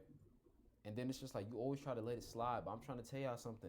Is that nigga high? Nigga, is you high? That I have seen. Nigga, you look high. Look at your eyes. Popped up and everything red went as down hell from there. It had to have been almost a near 100% success rate of everything going bad after that. There is no reason why you should be following that much people of the opposite gender. I just don't know, man. Y'all may disagree with me on this, but I just think that looks crazy. Like, Look, I say if you're going to do this stuff, which I advise you not to, but if you're going to stalk on Instagram and collect all this evidence, at least figure out how you're gonna move next. Like, don't do this evidence. Don't do all this work and collect this evidence, and then decide, you know what, I'm gonna try to change her. And as soon as we get in a relationship, I'm gonna be strict. Unfollow all these niggas. Nah, don't do that because you're gonna push her to do the shit that you're worried about in the first place. Because you're not moving out of confidence, you're moving out of insecurity. Treat it like it is, man. If she got a whole following full of niggas, bruh, let it be what it is, and say, look, I don't give a fuck about those following. I'm a fucker. Fuck those niggas. She's just following. I don't care. Treat her as such. Treat her like a hoe until she changes, or until you on to the next one, bruh. But don't stress yourself out, or don't overthink about that, bruh. Use it to your advantage, not to to her advantage, because then say it starts a competition within yourself. Okay, I gotta prove myself because she's following all these niggas. What the fuck you gotta prove yourself to niggas you don't even know to, and this bitch you don't even know, and she's looking for validation and attention. Now you losing yourself and exerting your energy that can be spent on focusing on you or other stuff that's better and creative that helps you out to where it'll bring her closer to you. Because you trying to become close to her is pushing her away, making her distant, not giving her a fuck. And worry about the other nigga that isn't even giving her no fucking attention, bro. I'm sure there's a nigga that's fucking her who don't even have a fucking Instagram, who don't give a fuck about all of her followers, bro. Not following that many girls. You could go to my Instagram right now. I don't even follow that many people. But that's a you thing, though. Following that many girls, like, what is your motive for real? Especially if most of them don't follow you back. Like, what are you doing? Right? And if I'm in a relationship with you, I'm not gonna trust you. I'm gonna look at you crazy. Then you shouldn't get in a relationship with that individual, because you're starting off that relationship with mistrust, with insecurity. You should not get in a relationship with that individual because you're gonna push that individual. Because let's say that they're not cheating, but you don't have that trust. Every little thing they do, you must be cheating. Oh, you cheating on me? Turn on your location. Where you at? Where you at? That's gonna lead them to fucking cheating. You may call this trust. See, I knew you would do this. I knew you would do this. You just self-sabotage yourself. You spoke it into existence, and your actions did it. Your actions caused her to cheat, or vice versa. So, issues or insecurity, you can call it what you want. But nowadays, it's both. It's trust issues and insecurity. You end up being correct most of the time. I haven't seen one situation yet where they followed too many people and then got caught of being, loyal. But you got to think about the timeline of that, because it's not they followed too many people, and then it jumps to them cheating. No, there's steps and there's actions to it on both sides. It ain't no jump. It's all right. It leads up to this. What is this person doing? What isn't this person doing?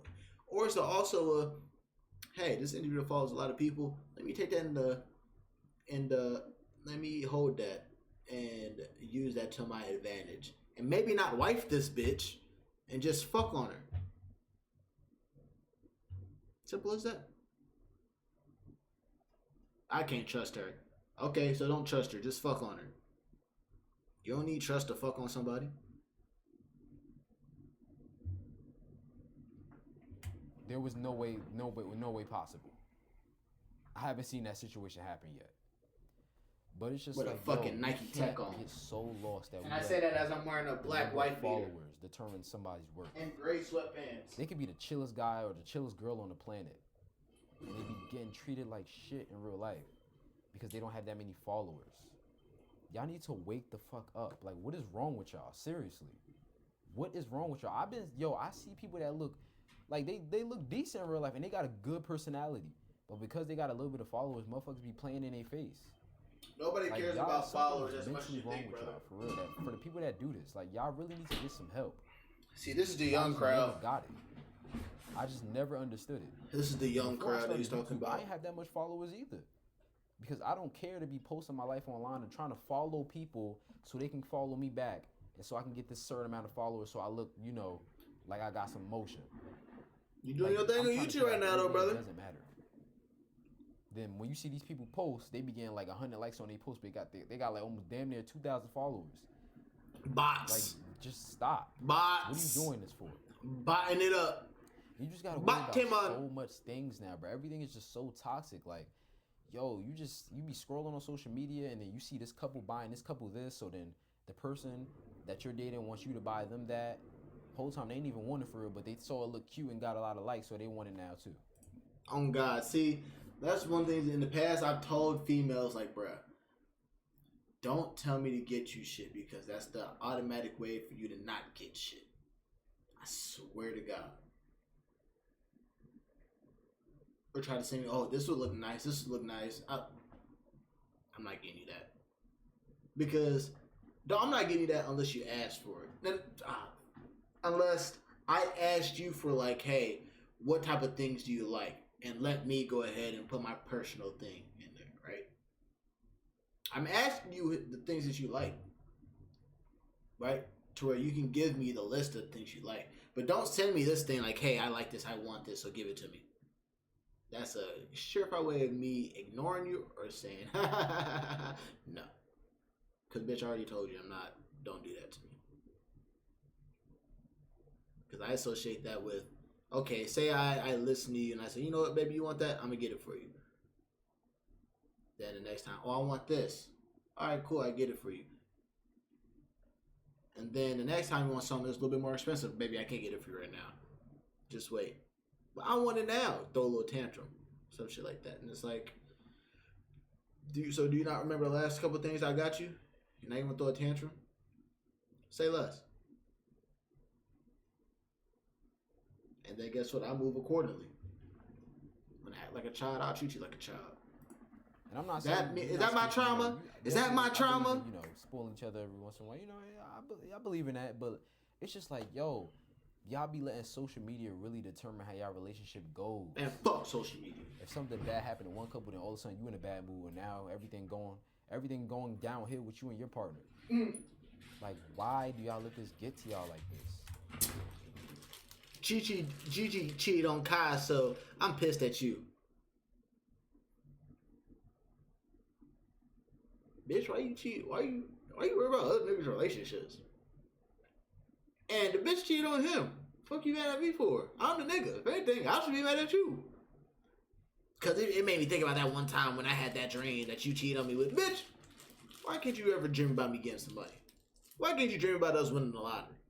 You always dream about me doing shit that makes you mad. Bitch, you ever have good dreams? Like, why are you so worried about other niggas and bitches' relationships? That's your problem now. That's why we ain't get. That's why we at where we at now. Cause you out here thinking about other shit that ain't thinking about us getting money or us worried about the relationship and better than benefiting the relationship. Bitch, you ever thought about healing your traumas? Why can't you dream about healing your traumas? How about that? And then y'all be posting on Instagram notes when nobody give a fuck. Yeah, I'm calling y'all out. Call them out. Yeah, you watching this video probably do this. Nah, bro, I don't do that. Stop it. Stop it. No, stop. Nah, brother. Pause. Nah, I don't be doing that, bro. I just told you I don't be on social media like that, bro. Come on now. I don't do that. Stop it. All right, I've done it maybe once or twice, but still, you shouldn't call me out like that, bro. Put me on the spot. Nobody cares what you put on your notes. Most of the time, nigga, you probably done it too. One person attention, but it's just like, man, like, you just wasting your time. Like, what are you doing? I know some people that do this just to not get anybody's attention. They just do it. Like, hey, why? It's their page. They can do what they want, brother. You have notes on your phone. You have a journal. And you have a notebook in real life. Like, why do you have to go to Instagram notes and put it there? I be seeing people talk about straight bullshit on Instagram notes. Is that, bro? Like, they know nobody can. Now, bro, why are you hating on niggas because they want to put shit on their notes? Why are you hating on them, brother? You just sound like a hater, bro. I ain't gonna cap. You sound like a hater, man. Brother, I think you need to stop worrying about what other people put in their notes and just worry about your own stuff, bro. Because you worry about everybody else's shit, bro, and then you use your own examples like that. But it's like, bro, like, you'd have a better outlook on relationships and a better view of the world if you just stayed out of everybody's business. You just worried about yourself. You just stay out the way. That's my advice to you. Yeah, like, come on, bro. What are you talking about, bro? Right? Like, come on. If you feel mad about what I just said, you probably one of the people that do this too. What are you talking about? You know, back in the day, bro, we used to go to the stories and post however we felt, but man, listen, it's just different now, and that was corny too. I ain't gonna lie. I mean, either way, niggas gonna look. Doing that, so I ain't gonna act like I wasn't. You probably still doing it. Don't worry, you probably still doing it. When you realize, man, this is all just a game that we playing. It's all just a game. It's not even love no more. It's just a game. It just feel like one big game. That's the problem. I feel like a psychology game. Like, you gotta play with people. You gotta. That's the problem. See, a lot of people think, and that's just not just him. I do believe that everybody thinks it's a game. It's a competition. Nobody's listening to each other. It's man against female when it shouldn't be like that. You should be listening to each other, not worry about anybody else, focusing on, okay, let me heal myself, or I'm healing myself. This individual who I like, I'm not gonna waste their time. They're hopefully healing themselves, and we mesh well together. Let's go ahead and see what this is about. And if we do get into some type of conflict, let's resolve it like adults and heal our way through it and strengthen this bond that we have and create this family and whatever morals and values they have to where they keep on going. But a lot of people think it's a relationship. Mentally, you got to win the mental battle. And that's what it feels like now. It's a psychological battle. But it shouldn't feel like when that. When you need a last-minute dress, just ask Google to virtually try on and shop outfits. Protect your dreams under our roof. Go long. Come on, gang. Come on, man. Don't be doing this to me.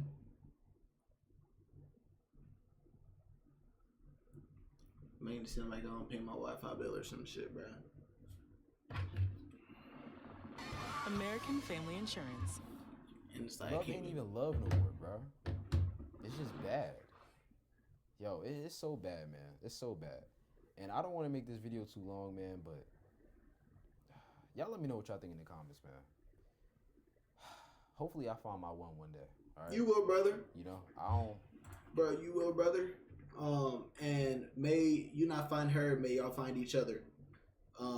Just focus on yourself. This YouTube shit, you on your grind, brother. Keep it up. You're doing your thing, and you know, yeah, you're on your shit. So just focus on yourself, man. Focus on yourself. Heal your traumas. Be mindful of the people you are around as well. And I'm not just talking about, your friends. When it comes to like your family, like toxic people, females that you're around, even if you're not fucking them, even if you're not in a relationship with them, even if you are fucking them, just be mindful. And if your spirit don't sit right with that individual, trust your spirit and stay away from them. I don't know. Because they will skew your perception and manipulate you on relationships, on what you actually know what it is, but your spirit, they'll skew that to make it seem like it's not it. Then you end up with some random woke bitch that's trying to tell you that the sky is purple or some shit like that. Like, bitch, are you retarded? This shit is blue. Somebody who out there like that. I don't want somebody who is too known. Like, I don't know. That's just the type of girl I like. I don't like somebody who really, even if she is known, I just hope she's known for the right reasons. Like, for actually being something or doing something. Not known for being passed around or known for jumping around to dude and having drama with this dude and all of that. Like, I'm not trying to deal with all of that. Hey, man, you can't pick and choose, brother. You can't. If you want a bitch that's not known, you might as well get a bitch who ain't on Instagram, bro. That's why I said, don't worry about. See, if you worry about the following and shit like that, bro, get a bit. Ooh. You ask females for their number. If they ask you if you have an Instagram, you say no, I got a number. And then as soon as you say no, I got a number, you walk away, or you just take their Instagram or some shit like that. Not take the Instagram, they take your number. But always ask for a number first. Fuck the Instagram, because how they would do it, like they changed it. It used to be, hey, may I get your number? Then it went to the Me Too shit. Like, I'm not comfortable giving out my number because niggas is weirdos and shit like that. Okay, you got an Instagram, you got a Snapchat, you got a Twitter. Well, I don't think bitches, niggas ask for bitches' Twitters because bitches really don't have Twitters. Well, now they do, but back then, or MySpace or some shit like that. So niggas be like, oh, well, you got Instagram or Snapchat or something like that. And then it went to meeting on meeting on dating sites and shit like that. So you got to get back into, and even on dating sites, motherfuckers would be asking for Instagrams and shit like that. It's like, bro, you got to get back into the old ways, the traditional ways of asking for bitches and, bitches' numbers, bro. Because that's what you got to deal with most of the time nowadays. And it's the same for the fellas, too. Girls be going to fellas and they got a whole lot of drama going on. I've never been a person to just put up with it. Like, I just don't see the point. I don't feel the thrill in dealing with that. I know a lot of people feel the thrill when they deal with people like that. Yeah. Because they're so bored that they need that type of dopamine in their lives. Yep, they love the chaos. They love the chaos. If you're one of those people, you need to stay far away from me. 6 feet, maybe even 30. Like. And here's the thing, brother. I'm gonna tell you, it's actually gonna be on you to stay away from them. Because those people, they like to fuck up other people's peace. Their peace, the people who love the chaos, is accelerated.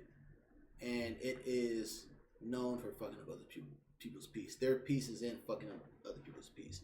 So that's why I say for you, that's for your discernment and your instincts to peep what's going on and stay out the way. So it's on you to be like, yeah, I'm cool. Not for them to be like, yeah, I'm gonna stay away from him because he's too peaceful. They not gonna do that, bro. They not gonna do that. You need to stay far away from me. That's dangerous. Those people like that are dangerous. You need to watch out for them, man. Those are the best. And hey, you better take heed for what you're saying, bro. Watch out for them, you too, because they're not gonna stay away from you. Those are the individuals that take your energy. Those are the energy vampires, bro. Those are the energy, the frequency leeches, bro. The succubus. That's just all of that. They're not gonna stay away from you. If anything, you attract them because of how you move. But you gotta stay on your thing to where it's like have your boundaries of us. Nah, bro. If you on some bullshit, I'm not with it. No. Backdoors, man. They'll backdoor your ass quick.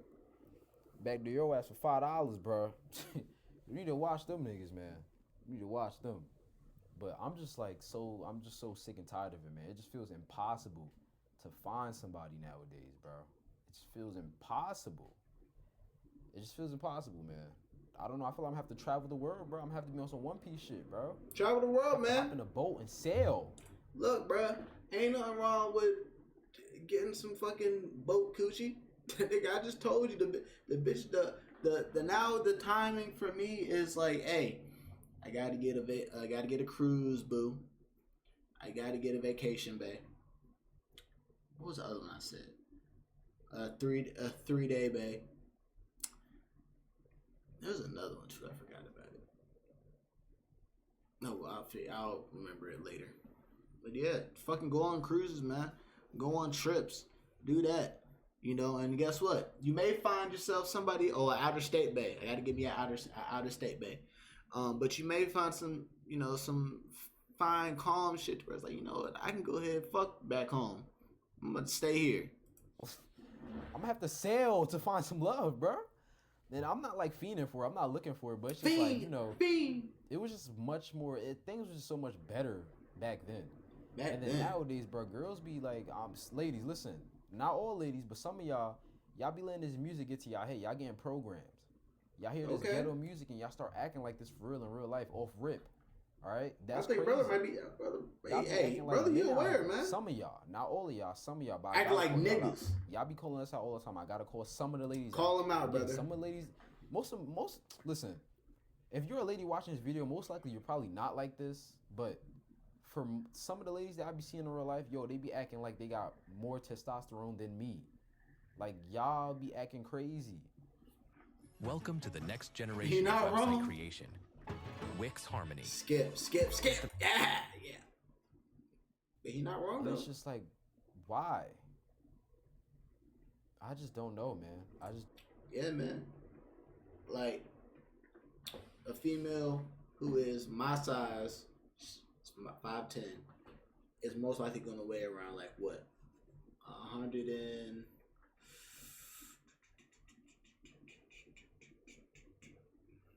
I'd say like 120 to 30 pounds, and I'm 160, and I wouldn't hit a woman, and I would never put my hands on a woman unless it's, you know, consensual and sexual in nature. But if we boxing, I'm beating the brakes off. I'm physically stronger and faster than her. That's just how it is. So females, I don't know why I think I can go up and talk to men any type of way.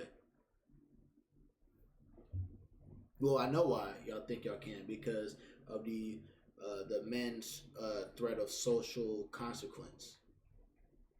But equal rights is equal rights and equal lefts. Some men, it's starting to become men don't give a fuck about that, and you're starting to see that the increase of the domestic disputes of men versus females. People are not giving a fuck anymore. And I guess it's gonna take a motherfucker you don't know, you get up in their face, for them to, you know, knock you the fuck out or push you and shit like that, to where it's like, oh shit, this is some real shit. Let me not do that again. Don't know. I don't know. But maybe I just look at things different. Maybe I'm just like, I don't know. Maybe I'm just the odd one out, bro.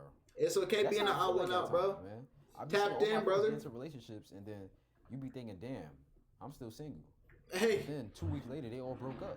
Bruh, here's the thing too, bro. Because, like I said, all of my friends, shit like that, they're in long-term relationships. Bro, most of them are fucking married with children and shit like that, bro. Words like that, right? But here's the thing. This is how I take it, nigga. I get to do whatever the fuck I want to. I literally get to do whatever the fuck I want to. Like, they gotta check in with their girls, and you know, they can't, you know, be out as long as they want to, or they can't just, if I would, like that scotch, if I want to drink it tonight, I can drink it tonight, and I can just wake up whenever I want to, and I can just chill. I can just go out randomly. I don't gotta check in with nothing, with nobody. I can do whatever the fuck I want to. If I want to go on a trip, I can go on a trip. If I want to drop everything and go on a trip, I can go on a trip. Literally, I have not been out the house besides today since fucking Saturday. Since Saturday. They are not able to do that. So, I'd say I take it as a blessing. And I'm like, hey, I'm building something. And I think about it like this too, because I'm so fucking tapped in. A lot of celebrities, because I pay attention, I'll be watching celebrity interviews. A lot of celebrities, they always talk about how their friends and shit were getting in relationships and they would be getting married at an early age, but they would just be working on their craft. You work on your YouTube shit, I'm working on my streaming shit, and also my YouTube shit, and on my creative bag, and we get into our shit, and then by the time that we're older, our shit, we become known, we become popping. While your friends are, you know, either still married with kids, they created their families, or divorced, or whatever. So don't even focus on that, bro. And, bro, you just said like your friends, they would have relationships, and then you be single for a little bit, and they end up breaking up. So you're still the same, but they end up different because I guess they broke up for some reason. So it's adding trauma to them. And that's whether they got to heal on their own. So it's all right to be like that. It's all right. You know, don't be searching like for your mom and like searching for, you know, codependency when it comes to that, because that's what a lot of people do search for. But you gonna understand that later when you get older, bro. But yeah, definitely make sure you heal, brother. Ain't nothing wrong with being single. And I'm not saying be single like being a fucking monk. Man, fuck some bitches. I'm telling you, fuck some bitches. Hey, make sure you wrap it up. Because don't let a bitch lie to you, say she was on fucking birth control when she not. That's how my mom trapped my dad. Not with me, but with my older brother. Make sure you wrap it up. If not, get a plan B. Or pull out. You know, just be on the safe side. If you don't wrap it up, get a plan B and pull out. And then you think they hurt, they move on like a couple days later. Nah, they hurt. They just suppressing it. Like, yo, they never are in one relationship for a long time. They just always bouncing around. That is trauma. That's passed on. Thank you for the follow, Tussie Tonka _1. I appreciate you. That is trauma passed down from the parents. from what they see from their parents. Or maybe if their parents are in a good relationship, but most of the time they're not. But if their parents are in a good relationship, it's most likely from unaddressed wounds or unaddressed stuff from the father or the mother. That's literally what it is, though. Don't get me wrong, young people do this a lot, but it's just like, damn, we getting old, bro. We getting a little older, bro. Like, you would think like you'd be one couple that stay together. Nah, everything going bad, bro. Everything going bad. That's the thing. You don't focus on, bro. Don't focus on other people's relationships. Like when it comes to like my friends and shit like that, they doing their things with their relationships, but I'm not focused on their relationships. They not focused on me being single, fucking these hoes, even though I'm not really fucking these hoes. But apparently I'm Mr. Bitches out here, so I gotta, I'm not proving to anybody that I am Mr. Bitches, I'm not proving to anybody that I'm not Mr. Bitches. But it's like, people like, I heard you Mr. Bitches. Who the fuck do you hear that from? Cause I'm out here just being on my own, bro. It's literally and it's like, I'm not even gonna try to explain. But what I can say is, hey, enjoy the single time. Fuck as many hoes as you want.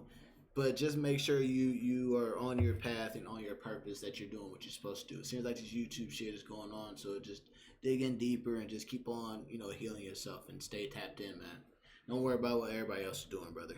So, I don't know, man, but hey, I'm gonna keep searching.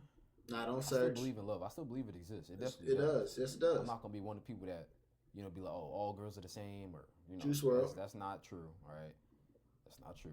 It's not true. But yeah, I don't know, man. This is just what's on my mind right now. I'm not going through anything or nothing like that, so I don't want y'all to think that and go to the comments and be like, oh, no, not projecting or anything like that. This is just what's on my mind. But hey, man, it just seems like nowadays, like it feels so much better to be single, because it's like you're single and then you want to get into a relationship, and then when you get into that relationship, you just think about the times when you were single and then you wasn't overthinking and you didn't have to deal with none of this, and then you just want to be single again. Look, this is what I can say, because I can't relate to that, but there's times where I've been in the talking stage and it was me like saying that I'm moving to get into a relationship, and it'd be bullshit, like relationship shit.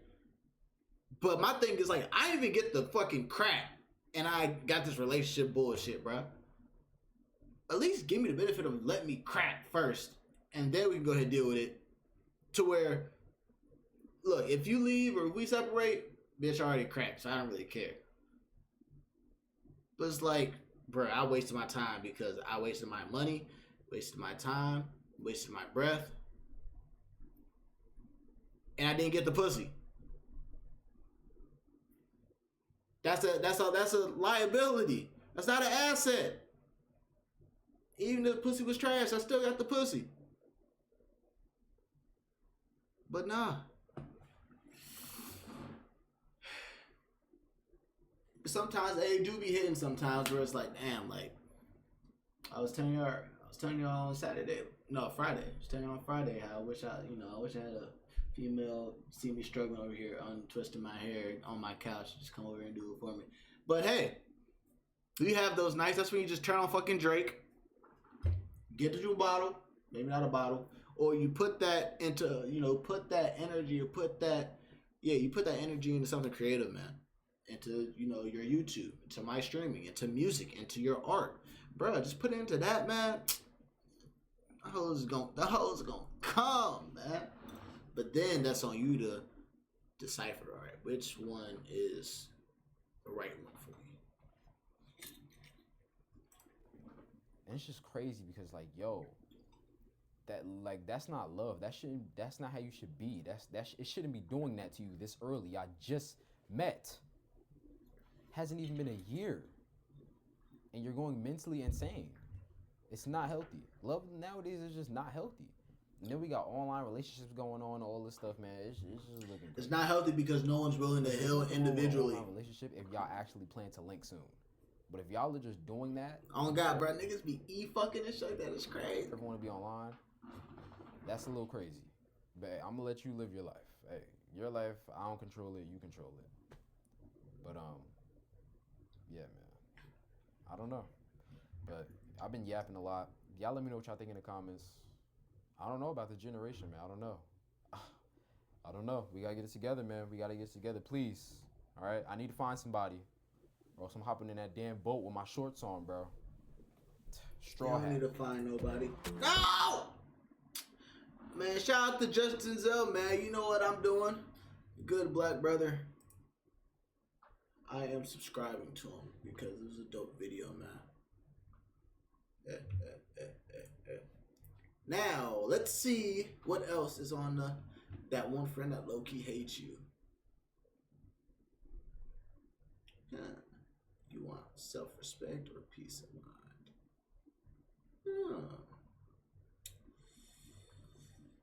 Let's go for beautiful black woman. Let's see. Self-respect doesn't... peace of mind. Na na na na na na na na na na na.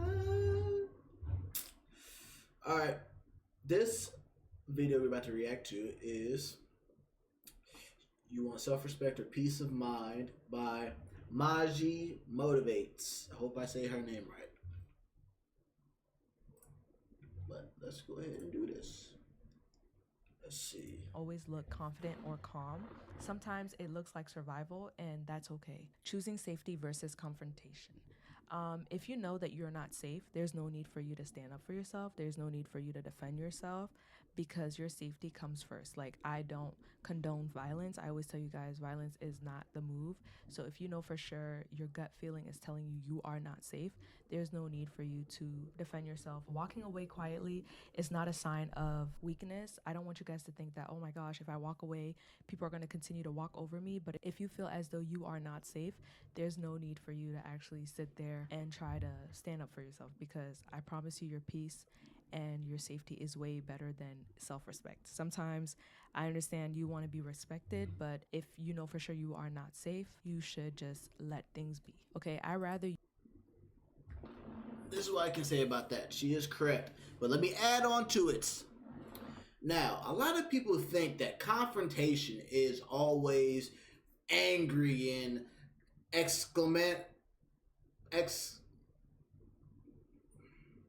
over the top. A lot of people think it's very exaggerated. Like, you got to be up in somebody's face like, hey, let me tell you something, bitch ass nigga, or let me tell you something, bitch. This is about me. You don't know. A lot of people think it's that. Bruh, that's not confrontation. Confrontation can be as simple as stating a boundaries, being like, hey, bruh. Actually, I'm using an example. Me and one of my old friends, we go to the gym, and I told him a story, which I told the stream about, my last time, when I shit in the garage in Cincinnati and I got fucking chocolate wasted, right? I told him that story. Okay? And so maybe a week or two later, I wake up and I see a text from him, and it's a picture, and the text reads, my dad said that must have been like Nykel when he took his shit, or Nykel shit, or some shit like that, right? And so I got pissed. I'm like, what the fuck? Cause it's like, I told him that. I didn't tell his dad. So I had to set that boundary, because I don't do that for him. I don't do that to him. I don't tell your business, like your embarrassing stories when you're out lit, or even like anything. I don't tell like personal stories of yours to my family when you tell me that. So have that same respect, because what are you trying to make me look bad in front of your family? You trying to get a laugh out of me? You may say that, you're not trying to. But how am I supposed to know? Let me tell my own story. I'll let you tell your own story. And that's what I was thinking at the time, because I had to process those emotions, because I was like, bruh, why am I mad at this? Because that's what I do. I sit in my emotions, I feel my emotions, and then I analyze it. I'm like, bro, why the fuck am I mad at this? I didn't even respond. I didn't respond for like a couple of days. Or maybe I just ignored it. I did. I ignored it. Right? I was like, bro, I'm not even fucking responding to this shit. And so I was gonna address it the next time we worked out, the next time we saw each other. And I was like, nah. Cause I was still kind of a little bit mad about it. My biggest thing is when I address it, I don't want it to be out of emotion when I do it. Okay?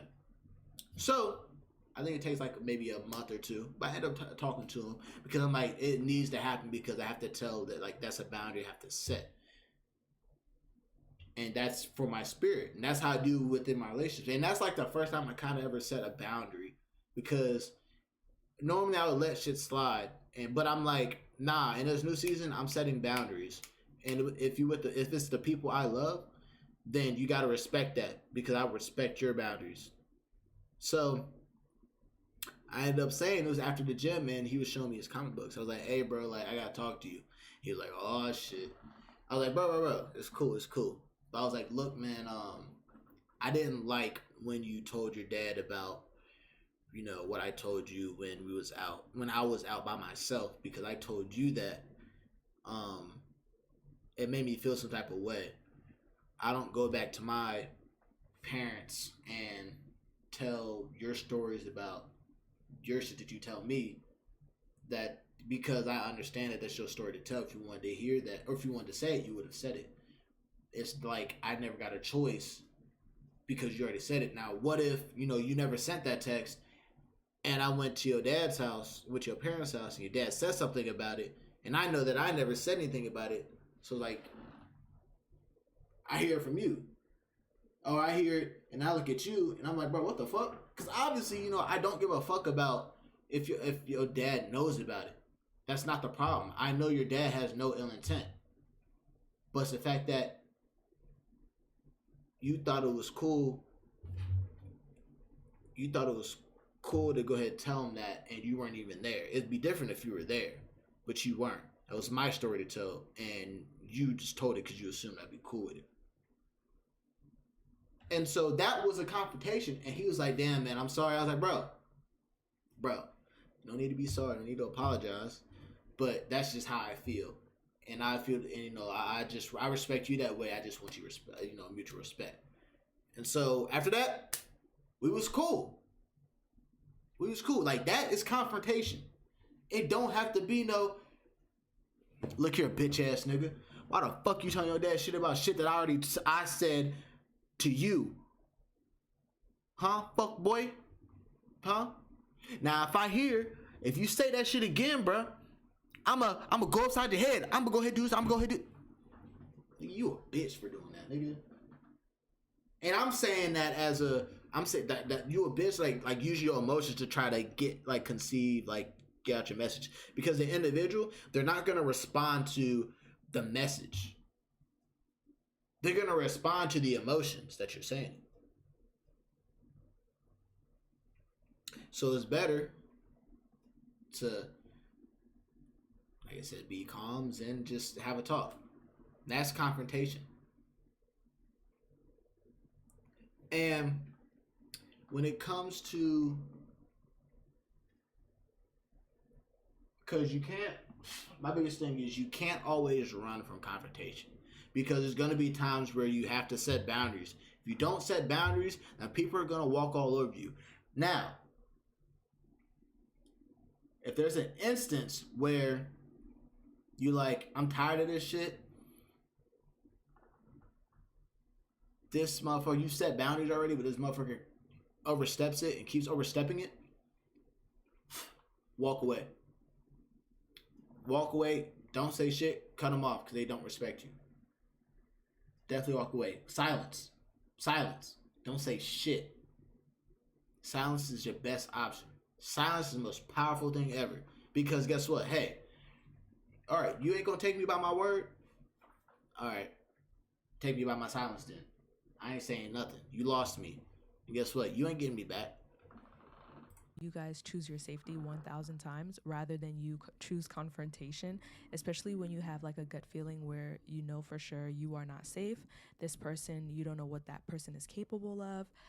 You don't know what this person has. If you know for sure your life or well-being feels at risk, there's no need for you to actually sit there and stand up for yourself, okay? Like, I'm a big advocate of, you know, you need to stand up for yourself. You have to be your own advocate. If you don't, no one's gonna stand up for you. But then at the same time, if you know for sure you are not safe, there's no need for you to be there. There's no need for you to defend yourself, okay? If you feel like you want to say something back, but then... And then it's like, two, even before you get into a situation like that, you should, your body and your spirit is automatically gonna tell you, like, it's not automatically, but yes, automatically gonna tell you, like, hey, heed the signs. You should not be going to this place, this thing, and this person. Your body, your spirit is gonna tell you that, and it's on you to listen. When you have that weird feeling before you leave to where you're supposed to go, it's nothing. Or, shit, I was feeling good, now I feel weird. I'm just keeping my ass home. I'm chilling, I'm cool, I don't need to go nowhere. But say, you say, you know, the first, oh, fuck it, it's nothing. I don't know, probably something I ate or something like that. You go. And then, all right, you know what? Your spirit, your benevolent ancestors, your body's trying to tell you again, hey, this is not a good idea. You shouldn't be here. You should not be in this environment because something's going to happen. I still feel weird. What the fuck is going on? I think it's still something like, maybe I need to use the bathroom or something. Or maybe I need some shots. Fuck it. I need some shots.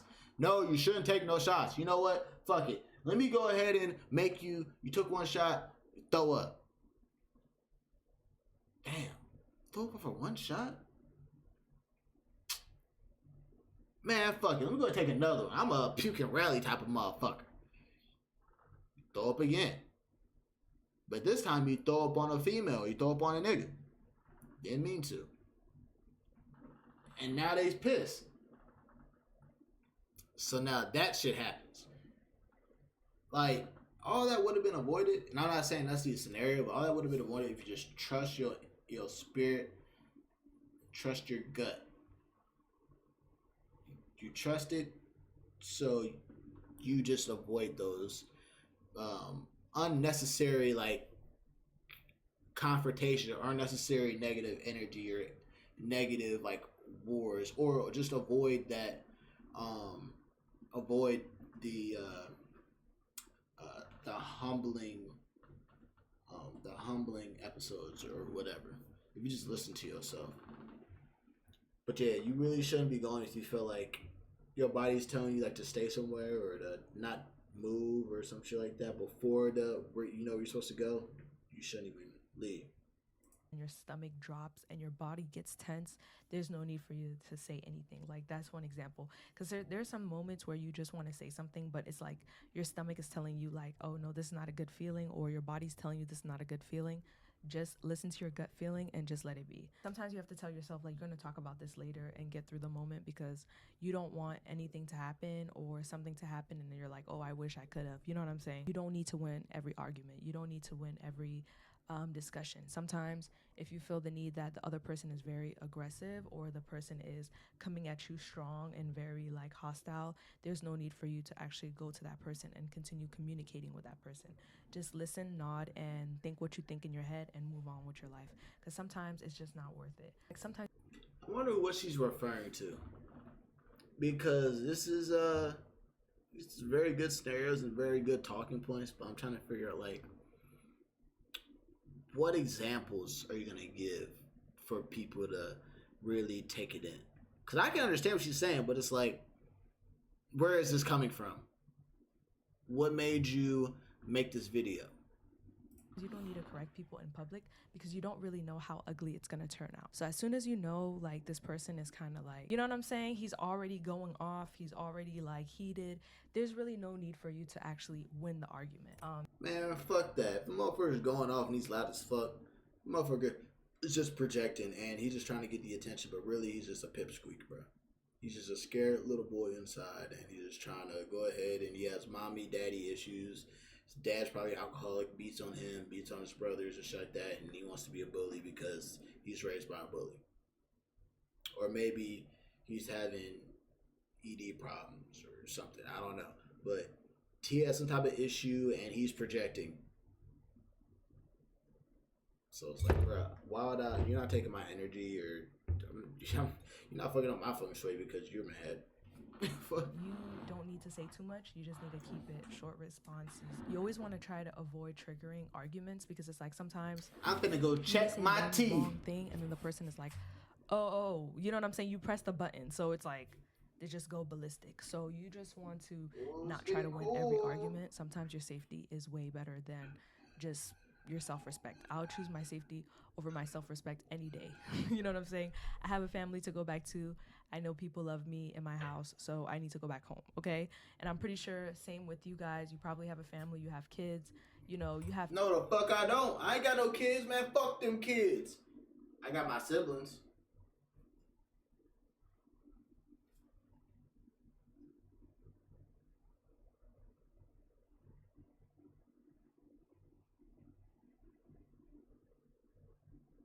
But yeah, I ain't got no family yet. I got my siblings. But honestly, like what she said, like you ain't got nothing to prove to nobody. If anything, God got you. Yahweh got you. So they got more something to prove than you do. It's like, I ain't worried about this. You know, God's gonna handle you, bro. Things going on, so you don't want to, you know, make it a sad story for anyone. So sometimes if you notice, if you catch yourself like explaining, and every time you explain the person just keeps coming back at you and it's not getting anywhere, there's no need for you to talk. Sometimes it's just best for you just to analyze. And I saw this post the other day. It was saying that sometimes you don't even need to confront people. You just have to look at them and listen to them, because it's like sometimes when you confront them, they're just gonna keep lying to you. Sometimes you talk to someone and they're lying to you right there, and you know they're lying to you, but you just listen to them and just hear them out. You just, in your head, you just like, okay, I see exactly what I'm dealing with now, and I know exactly how to move. You don't have to like address everything sometimes. It's just not worth it. You're not freezing, you're just gathering information and data, so you know exactly who you're dealing with. And healing comes after safety, not before. Sometimes when you're in survival mode, you can't think properly. Sometimes when you're in survival mode, you're trying to come up with a comeback. And it's like, you're just trying to figure out, how can I come back at this person? But it's very hard. Like, you can't think clearly. You can't, you know, heal correctly. So sometimes you have to kind of like take a breath, go back home, reanalyze the situation, and then think about it. Because when you go back home and you think about it, you're like, oh, I could have said this better, or I wish I had said this. You know what I'm saying? So sometimes you don't need to address everything right there and then. I think you just have to assess the situation. I think that's what I was trying to say in the last video about the self-respect, but people were just in the comments saying, I don't even know. But I do understand where they're coming from. I just feel like there's a time and place and how you assess the situation to confront people. That's what I think. But I hope you guys enjoyed this video, and I'll see you guys in the next. Bye. Wait! What the hell? Yeah, when it comes to what she was talking about, man,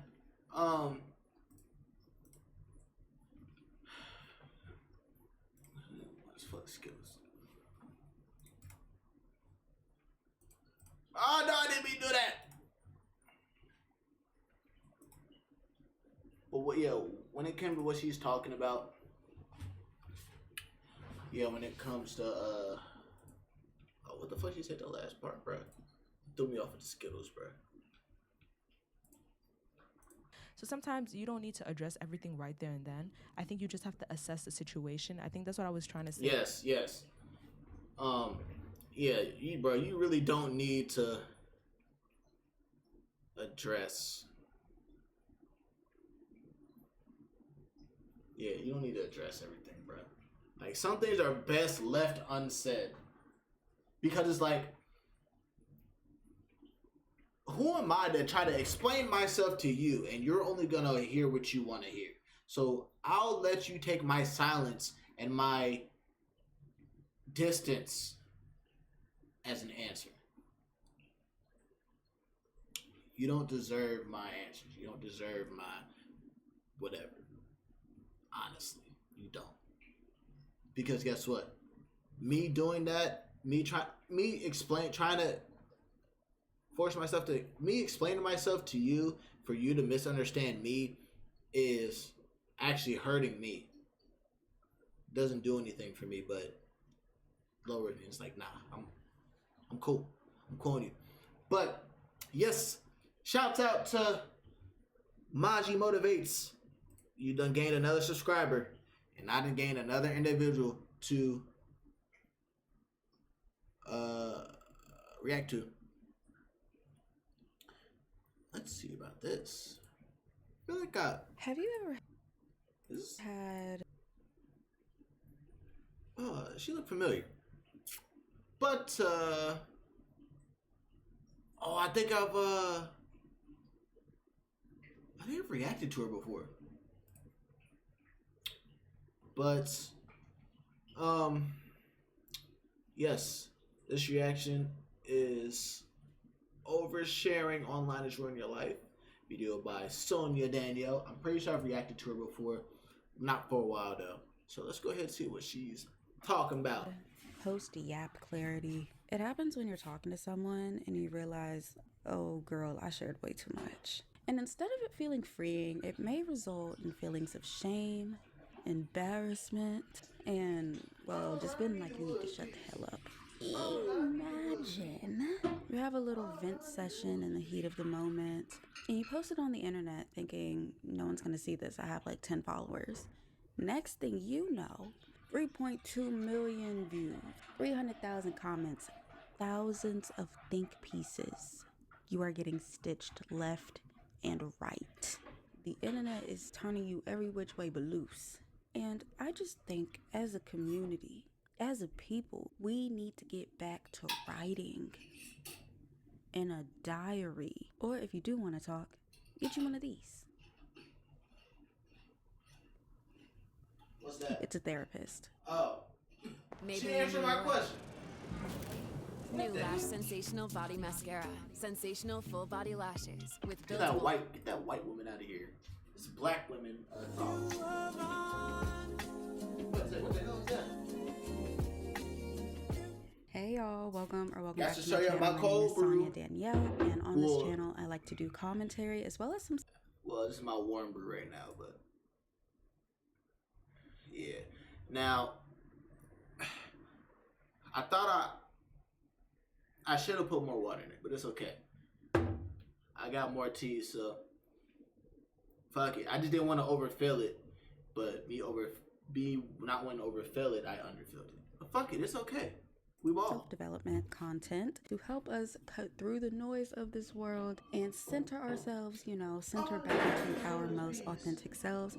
I also run my podcast, The News Journal, where we look into the stories of our favorite influential people and take lessons from them that we can apply to our everyday lives. So if you're interested in content like that, please feel free to like, comment, and subscribe. So y'all saw the intro, y'all see the title. I'ma get straight to it. Why do I think people overshare on the internet? This is an entire Why y'all tell me I was looking at me sucking, guzzling that? Opinion. Listen, don't get your panties in a wad over an opinion. Anyways, we're going straight to it. Why do I feel like people overshare on the internet? I feel like it's usually one of two reasons that people overshare on the internet. The first reason, and you're probably already thinking about it, fame and launching their influencer career. Because that's what everyone wants to be right now, influencers, okay? So the person that I think changed the game when it came to let me get on this internet and tell my story. Now, I don't think that she meant for it to go this far. I don't think that she meant to start like influencing or like any of that out of this, but Risa Tisa. People saw what became of Risa Tisa and a little light bulb went off and they said, oh, this can happen to me too. Let me tell my 50-part story. So, little recap. If you don't know who Risa Tisa is, she is a woman who got on TikTok and told a 50-part story called Who the Did I Marry? Now, this series had over 400 million people tuned in, and I was one of them. I was one of them. That lady, that woman had me on multiple nights After a hard day of work, sitting on my couch just scrolling with a glass of wine, I was like, I need to know what happens. I need to know. I needed to know. She's a great storyteller. What can I say? Anyways, as a result of her telling this 50-part story, she has been invited on multiple interviews. She's received multiple sponsorship deals from companies like Delta, Hilton, and according to Refinery 29, she actually did receive that BMW that her ex promised her, as she should. I know that's right. And that is not all. Also, there is allegedly a TV show in the works for ABC based on her TikTok series, okay? And you know what? I love to see it because she's the first person that I know who's done like a very long story time like this. So I'm just like, okay, girl, if you were led to do this, these are just the blessings that come along with it. Like, we also can't skip over the, what I call them, repercussions, the backlash that also came with her getting on the internet and telling this story. Not only did people seek out who Legion was, which was the code name that she used for her ex in the story, but they exposed his identity. Random, nosy people. Hey, these motherfucking TikTok warriors out here, bruh. Hey, if niggas can't find out who Gigi cheated on Kai with, TikTok warriors will do that. The internet motherfuckers, they will find every single thing upon, like, for you, bruh. I swear to God. That's so annoying. There were countless of think pieces dissecting her story and dissecting her looks and Legion and her character. And at the end of the day, if you're seeing millions of people in your comment section and then thousands upon thousands of think pieces about you, about something that you went through real life, that's going to have an effect on your mental health. Because at the end of the day, fame is very unnatural, and it's also kind of weird. I'm going to read you guys an excerpt from the article, Fame is a Dangerous Drug, This is what I can say before we get into her reading that article. You have to be prepared. So, the biggest thing, like with her, whatever her name was it Tony Daniels or something like that? But I'm sure she saw it all that. She saw how big the stuff blew up. She's like, all right, cool. And, oh man, this getting a lot of attention. Bet. I can go ahead and keep telling my life stories. Oh shit, I'm getting sponsorships. I got that BMW. Oh man, this is sweet. All these people think that this is, I get so much love and everything. It's like, okay, you again what you asking for, but there's a cost. There's always duality. You can't have one without the other. So you got to prepare for both. Not everybody's going to fuck with you. Not everybody wants to see you shining. You're going to have some haters out here. But what are you going to do with that? Are you going to allow that to deter you and keep you running away and feeding on your insecurities? Let everybody take your energy? Or are you going to transmute that, call your energy back, and use it to your advantage? The Logical Mindset of Being Famous, written by clinical psychologist Donna Rockwell. And if you see me looking down, I am looking at my iPad. Y'all gonna have to give me some grace on this video because I am tired.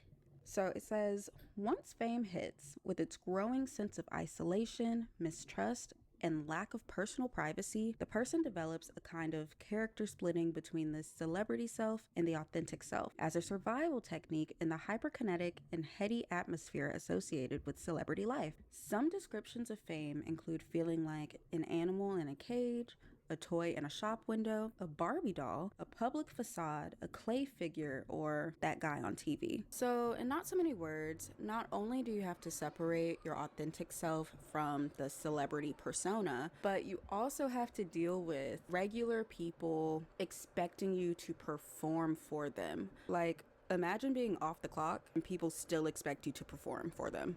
But why is pursuing... Man, fuck that. I'm my authentic self regardless of where I'm at. Now, I have different attributes that I dip in the bag of when I'm in certain areas, stuff like that. But I'm my authentic self the whole time. because when you end up playing a character for different places or different people, you lose yourself. When you need to realize that, hey, that individual or that's an attribute of mine. So I can dig in that bag, but I'm still me. I'm just digging in that bag. I'm not switching out. I'm not code switching. This is all me. Understand, this is all real, all me. I love you, brother. I love you too. Make sure you give yourself some self-love, man. And ultimately obtaining fame so alluring and intoxicating, because fame can give you the feelings of many things. It can give you a feeling of validation, it can give you status, it can give you influence, and sometimes, because not all famous people got money, it can sometimes give you money. But before we get all judgy, oh my gosh, why would they do that? Before we get all judgy, let's level a bit. I know all of us don't want Beyonce level fame. I don't want Beyonce level fame. That don't look like fun. However, I do think that most of us want some level of status, of notoriety at a local community level. Kind of like the star high school football player treatment. That's what I'll call it today. At a local community level, I feel like a lot of people want the star high school football player treatment. You know. Man, fuck that. A lot of motherfuckers just want some money.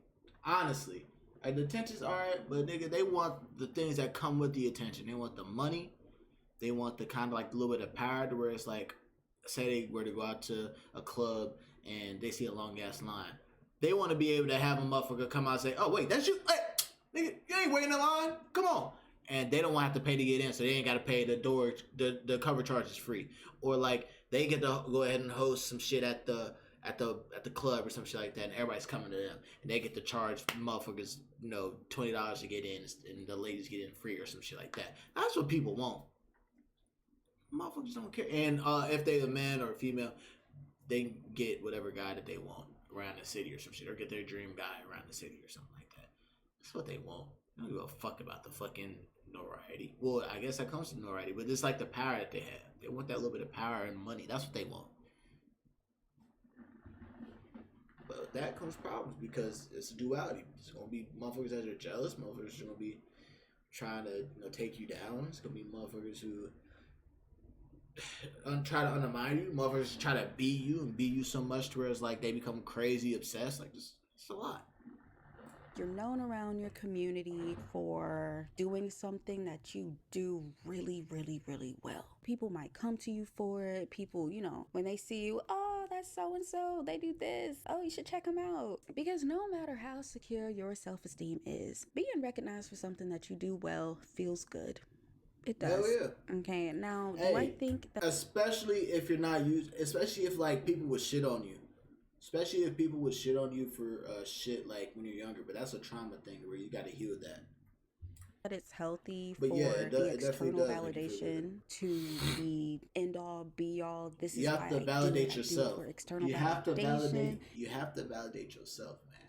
The first and only validation that you need is yourself and God, because God sees what you are, who you are, and who you are going to become. God knows the end all be all about you. You gotta trust in God and trust in yourself. You trusting God is trusting yourself. It is the driving force behind all of the actions. No, I don't think that that's okay. I don't think that that's healthy at all. However, recognition as a byproduct to doing something that you do well, that does feel good. So before you get on your high horse, think about that.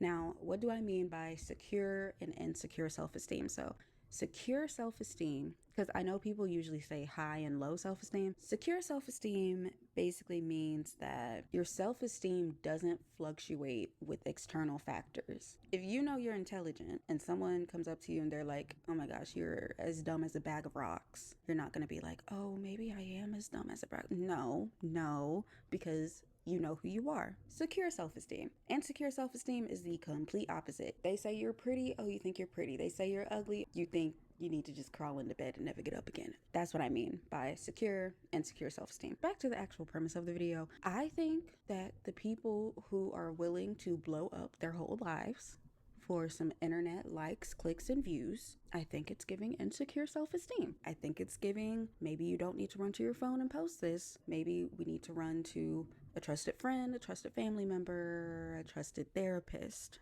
That's just my opinion, though. And I also want to reiterate that I do not think this about Risa Tisa. Obviously, the example for the formula that I see people hopping on. I believe that her... One of the things I can't say about this is that I understand her point. And I believe that, hey, if you're willing to get on social media and explain your life, you gotta deal with what comes with it. That's what I believe. I'm not gonna say, hey, you shouldn't do that, or hey, if you do this, you're doing this because you are this, you are this. Just know that the decision you're making, most likely, you ain't probably not gonna blow up like Risa Tisa. But if you put it on blast on social media, there's only some motherfuckers, probably the people you're talking about, to see shit like this. Or if not them, then what you're talking about, the friends, the inner circle, is gonna see something like that. Then they're gonna come back on you, and then it's gonna have some consequences. Now, if you're able to, deal with them, that's cool. But also, it comes with, okay, how are you going to explain this story? Are you just saying this because this is drama and you want to create this is a toxic thing and you want to go ahead and just try to blow up and blow up off of toxicity? All right, you can do that, but guess what comes with it? More toxicity, more drama. It's like baddies, or Jerry Springer, or Maury, Dr. Phil, and shit like that, right? Or are you saying this story time to... Is this story time or telling your business leading to a moral thesis or a pretty much a theme about life, or show how you healed yourself and expressing to people like, hey, I've been through this. This is a scenario. Yours may not be the same, but I got through this. So hey, this can help motivate you to get through this. So how are you? What's the intent behind you saying what you're saying about your life? Fame came as a byproduct of her wanting to tell her story. And I do believe that people who are chasing fame because they saw the sponsorship deals that she got, they saw that she got the BMW she wanted, the alleged show that is coming out, followers, y'all know the things. Like, they see all of the blessings. Now, the second bucket of people who overshare on the internet, I don't think that it's career driven. I think it's more community driven. They're trying to build a community. They're trying to find people who resonate with the experience that they're talking about. Or maybe they have like 10 followers and they didn't think it was going to get that far. It's kind of like some of the people who will post about their spouse and they have like 20 followers, post about their spouse, hee hee ha ha, he sent me to work with dog food. Oh my gosh, look how funny, he's so dumb. Switch to TurboTax and file your own taxes free in the app if you didn't file with us last year. Let my wife post about me saying I did some shit like that, bro. Okay, she's still asleep. We pulled that driveway and her eyes are still closed. Everybody listen, Cub. No doors are opening. No doors are opening. No barking. We will eat our food in here. I don't care if we're in here for 2 hours or 3 days. I'm not staying in here for 2 hours, but... After what she's done to us for 4 days, she's finally asleep. I get it. No one's moving. Nobody breathes. I'll take her if she wakes Everyone up. sits still. I will take her if she wakes up. I swear. Unbuckle quieter. Let's just eat in here. It won't be that bad. No, we're not eating. It'll be like a picnic. We don't have utensils. I didn't give us utensils. Use your hands.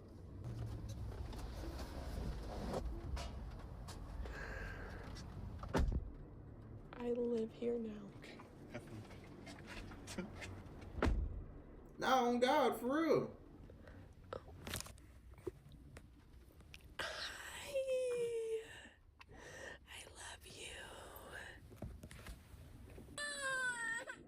That's your fault. That's her fault. That's her fault.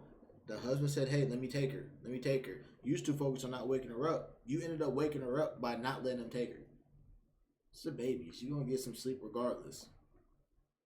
No, I live here. And da-da-da-da. And the husband said, all right, shit, fine. Okay. Shit. You try to be... No, she's staying here. This is my daughter. She's staying here. No, bruh. Like, let's go in the house. We have no utensils. Why don't you just say, okay. And he even said, hey, if I wake her up, I will take her, but we're not eating in this car. And you're goofy ass staying in the car.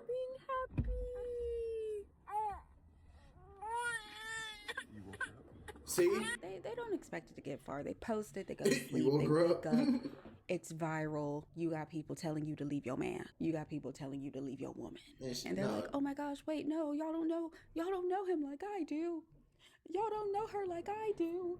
How can you take a 30-second clip of my life and tell me to leave who I love? So the actual response video is just a montage over music. So you guys know I can't actually show that because this will get taken down. Online. But that's online. This is an excerpt from the caption of the response video because the caption is don't even long. Explain yourself, these peons. Kiara Hillman says, this week I was told, divorce him. Leave him now. He hates you. Video I posted went viral and it landed on the wrong side of the internet. What was meant to be a lighthearted, relatable parenting moment that we found humor in was completely misinterpreted.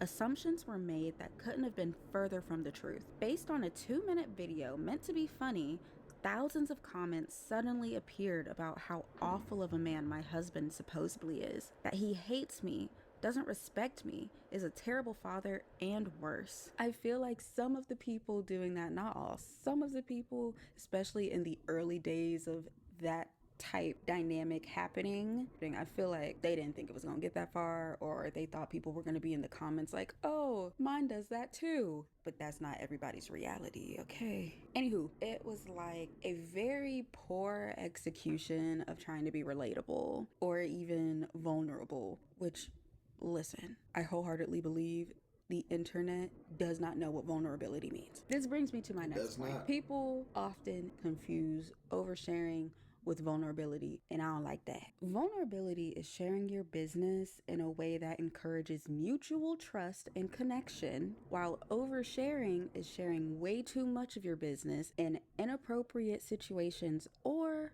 when the relationship isn't quite there yet. Now, for example, Will Smith and Jada. Oversharing. Vulnerability. What I just shared about with my buddy, me being being confrontational but not using my emotions.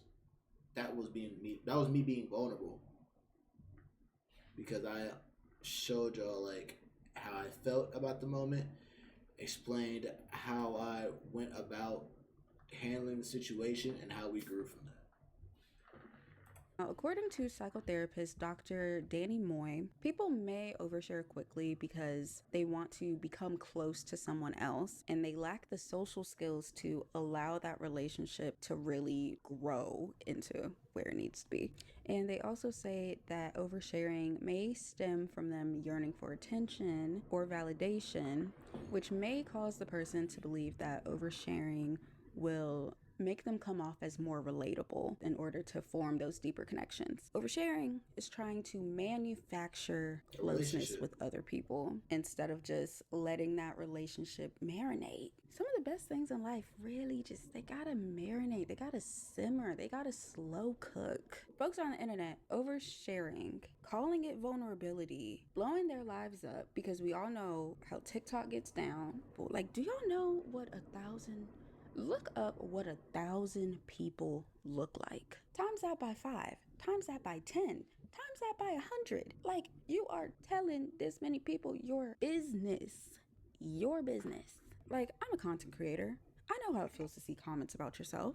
negative comments about yourself. Like the negative comments about yourself, about your lived experience, about your looks, about just you are not fun.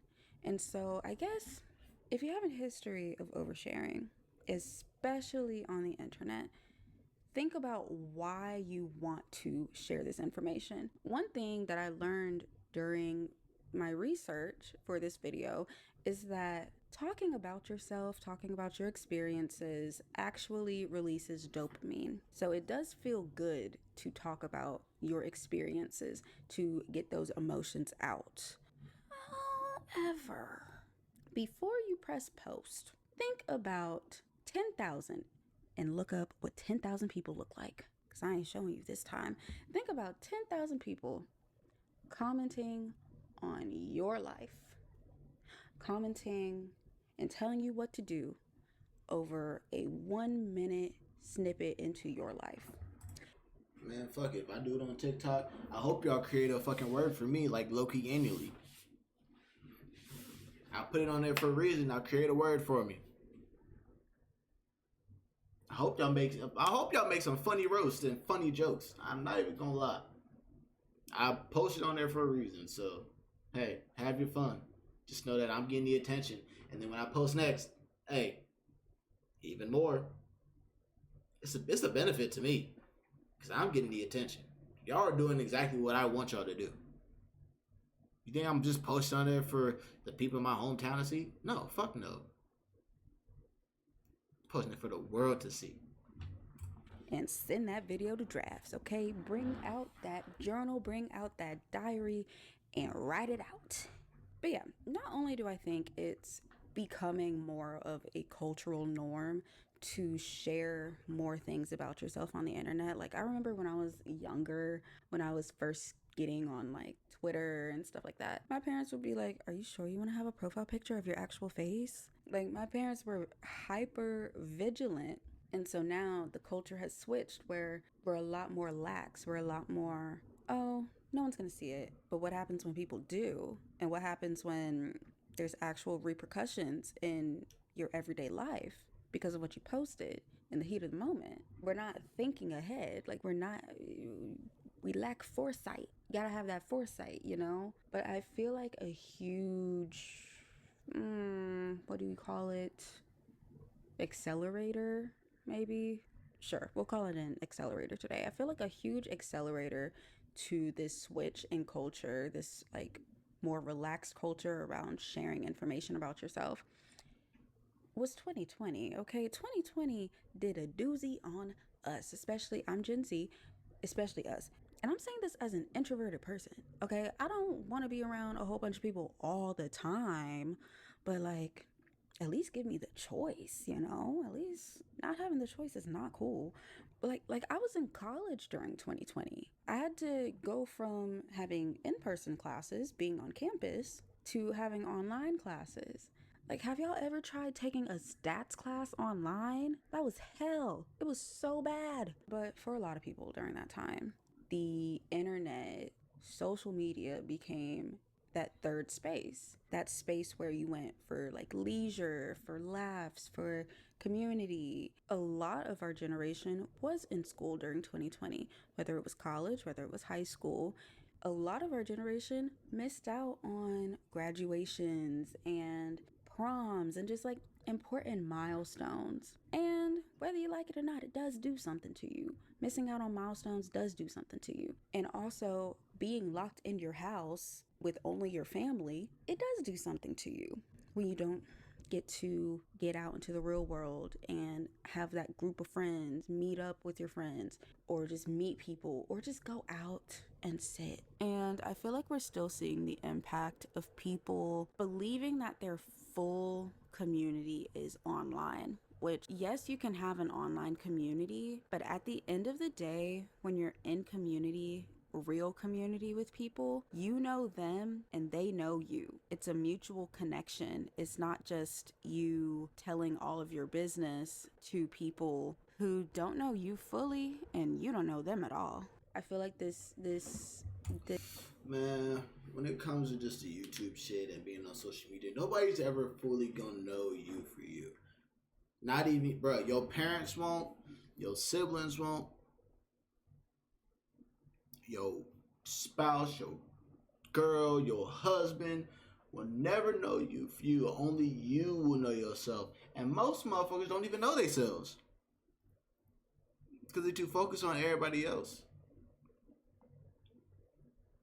So when it comes to like building community and stuff like that, it's not about people knowing you for you, because people are gonna have their own perception of you regardless. In some people's perception, you're the villain. Some people's perception, you're the hero. Some people's perception, you're the side character. Some people's perception, you are just a random bystander, or you're just a side quest or something like that. What you don't understand is that perception is reality. So don't give a fuck about nobody's perception of you. You need to live your authentic self. Live your authentic self, your authentic truth, and talk about the shit that you learned from the experiences you've had. And either people resonate or they don't. But don't be people pleasing. Don't be worried about other people. You're putting out what you want to put out and what you need to put out, what you think is best for you. So trust yourself and you're good. This influx of people feeling like, oh, I'll just tell it to the internet. You're not speaking to a void. There are other people on the other side of the screen with various types of life experiences, various types of characteristics, judging you. I guess when you put information about yourself out in that way, you have to ask yourself, okay, like, do I care if people judge this part of me? If the answer is no, then sure. You feel comfortable enough to put it out, sure. If the answer is yes, maybe reconsider. I think that's Or ask yourself, why am I uncomfortable with people judging me for this if this is just me? Because guess what? If you're uncomfortable with this part, you're most likely going to be uncomfortable with another part and another part. And then if you have all these parts that you're uncomfortable, you're just uncomfortable with yourself because all those parts are a part of you. So that means you got some trauma you need to deal with and heal through. And I say still post it. So what? What they got to say? Post it for you. It ain't gonna hurt you. Turn your comments off if you want to. And that's how you do it. Fuck with everybody else. Say don't do shit out of fear. You do it out of courage. And courage is you fearing, like what she's saying, if you feel like somebody's gonna make fun of you for this, but you still putting it out there, that's courage. Because you got over that fear by still posting it. I got over my fear. There's several different things I've done. I've got out of my fear. Fucking going to college. It's uncomfortable, but I did that anyway. In the military, going through basic and AIT. Done that shit. Uncomfortable. It was cool. It was first time ever being away from my family. Fucking thousands, hundreds to thousands of miles away. What else? Deployment. It was fun as fuck. It was my second time ever being away from my family, like going to the military. Fucking podcasting. Just talking. You know, that was fearful. Being in front of a camera, you know, showing my intellect and stuff like that, or, you know, that was uncomfortable. That was a fearful thing, but I still did it. Streaming. Like this. You know, when I first started streaming, when I first started, I say delivering Uber Eats. When I first started doing my podcast, man, I had to take a couple shots before I did this. And I would drink during my screen and shit like that. Now, like, I challenged myself, like, man, fuck the drinking during the stream. It's cool. I can do that, have fun and shit like that. But I want to do some sober streams. To where it's like, now, I'm doing it sober. Like, I had the fucking, you know, my smoothie, was making my teas. I'm just comfortable around these motherfuckers. You know what I'm saying? My water. Like,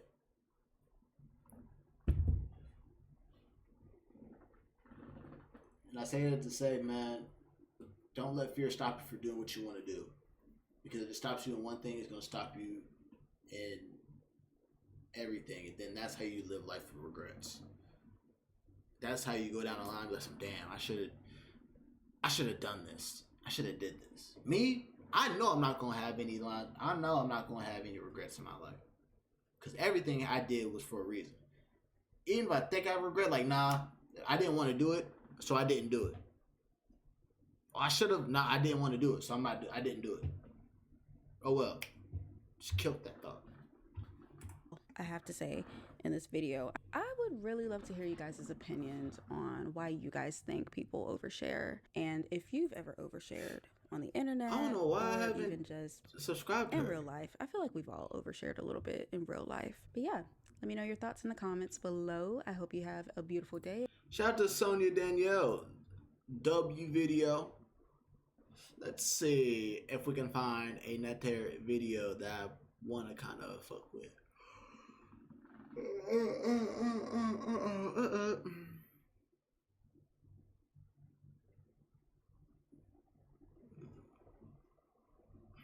Madison Brown.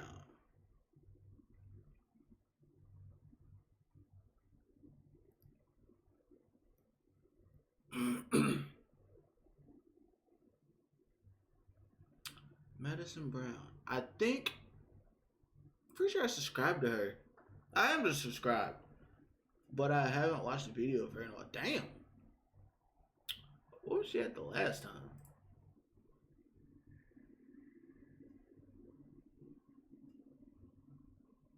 All I needed was peace. All I needed was why I'm no longer making video essays. Oh, she's talking about the long ass videos. I can understand that. Ain't nothing wrong with them long. Okay. Well, let's go with this one. This is gonna be the last video. Stop waiting for your life. So stop waiting for life to give you permission. All right, Doja Cat, don't be doing that.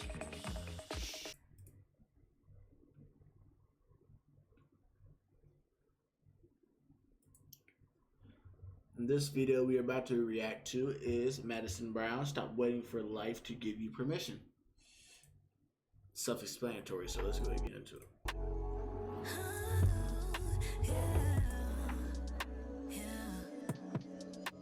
Hello and welcome. We are in a new seating arrangement. I felt like, I gotta switch it up. It's a new era, so I'm sitting in front of my couch now. I felt like the perfect thing to talk about based off of the week I've had personally, because I think life has really shown me, especially recently, that you can't ask for permission. You just have to do the things that you want to do. And once you decide, that's when things start happening to you. Yep. I think we sit around a lot waiting for circumstances to be different, to finally go after our dreams, to, start that business or quit our job or leave a relationship or start a new relationship, reaching out to a potential friend. There's, I think, an overemphasis on being super prepared for any sort of change. But really the best choices I've made in my life have been ones that I didn't really feel 100% ready for, but I just kind of went for it anyway and took the leap of faith and going into the unknown. And I think, Hey, one of the things I can say, because yeah, she's saying real shit, and I agree with that. Look, I had a whole ass plan of what I was gonna do from high school, since high school, right? I was gonna be an FBI agent. So, I was gonna go to the military, just go to college. My degree is gonna be in bachelor's. I was gonna get a bachelor's degree in criminal justice and minor in psychology. I was gonna go and do the FBI internship, and then once I do that, get that, be in the military for a little bit, go to CID, to where I have federal investigation experience, and I already have a secret security, a super or top secret security clearance, and then apply to be a special agent at FBI, right? Obviously, I'm not doing that shit now. I got my degree. I got into the FBI internship. COVID fucked it up. Didn't end up going. I finished out, my full contract of the military. Didn't end up doing it, and I'm doing this. I prepared 100% for this, bruh. I prepared 100% to get in the FBI, and it took a virus to just. But I ain't complaining about that shit. So you could prepare all you want. There's a lot of motherfuckers out here with degrees who ain't using that shit and they making money somewhere else. You got to go with your gut. And I knew when I was over in California, I was deployed. I was like, I'm not working for the government. I can't. I'm not. A job is not for me. Like what I'm doing right now, me choosing to stay in my house or leave my house, this is the vibe for me. Me and my isolation, me and my own essence and my energy. This is what God intends for me to do. To where it can move me on to bigger and better things, to where it's all within God's purpose. But you got to step out on faith of God, faith in God, and faith in yourself too. That's the biggest thing. This video itself, and it's uncomfortable. It is a perfect example of this. It's uncomfortable. You have to get out of survival mode, man. You have to get out of survival mode. But before we get into the rest of the video, I did want to just say thank you for all the support from my last post. I read through the comments, which is something I haven't done in a long time, and I've been getting DMs from you guys, and I just really appreciate the support and to know that people genuinely do care about me and my music, and what I have to say is so amazing and something, every artist wants, no matter what scale. Like, it really warms my heart to see you guys, genuinely leave thoughtful comments and be so supportive, and I'm really excited to share all the music that I've been working on with you guys. Dogs comes out next week. I'm so excited. I feel like I'm really on the right path and doing the right thing for myself, and having that being validated by people really means a lot. But on that topic, I honestly for a while knew I should probably change my content in general, and I had kind of talked about it here and there with friends who also do YouTube, but I didn't know what I wanted to do, and I was afraid that people wouldn't be interested. And sure, yeah, I lost subscribers since my last video, but it's okay. I think it's a cleansing, and I want the right kind of audience, and I believe this will take me further. If people don't like it for yourself, fuck them. Direction that I want to go in my life, so I'm okay with that. I think for a while I was feeling maybe like I had to wait, and I was waiting for permission to just go after the thing that I wanted to do and do what feels right for me. And to be fair, it took some time for me to actually know what it is that I wanted to do with this channel. I knew that even up to the point where I was about to hit upload on that last video, I felt so scared and anxious, and I'm like, what am I doing? Is this insane? Am I crazy for doing this? In the past few months, around, I want to say maybe August or September, I kind of initiated this entire transformation in my life where I was like, okay, I'm not where I want to be in life. I feel like everything is burning to the ground, and honestly, I have nothing to lose, and I just need to go full throttle on my dreams. And in that moment, nigga, that's how it is, bruh. That's literally how it is. That's how you know that you're going into a new timeline for yourself. When everything around you feel like it's fucking crumbling. I just got chills and just hot flash. My body's just damn near coming inside of itself from that, bro. I swear to God, damn near an orgasm. But that's literally how it is. That's how you know that you're going in the right direction. Her timing and shit like that, how she just kind of stepped into a new timeline. That was my timeline too. So I don't know if she said Is we twin flames? Is we soulmates? Like, what is we, Madison? What's going on? What you trying to say? Y'all be like, it's okay. But no, man, that's beautiful. And the best time to do the shit that you wouldn't normally do, you step out of your comfort zone, is when you have nothing to lose, bro. It's like, bruh, it's like that confidence, that faith in God, faith in yourself. Bro, I have nothing to fucking lose right now, so fuck it. Fuck it, let me do it. Why not? Why not? I can't get more lower. Let me trust in myself, because this shit isn't working. This shit isn't for me. I could do this, but I don't fuck with it like that.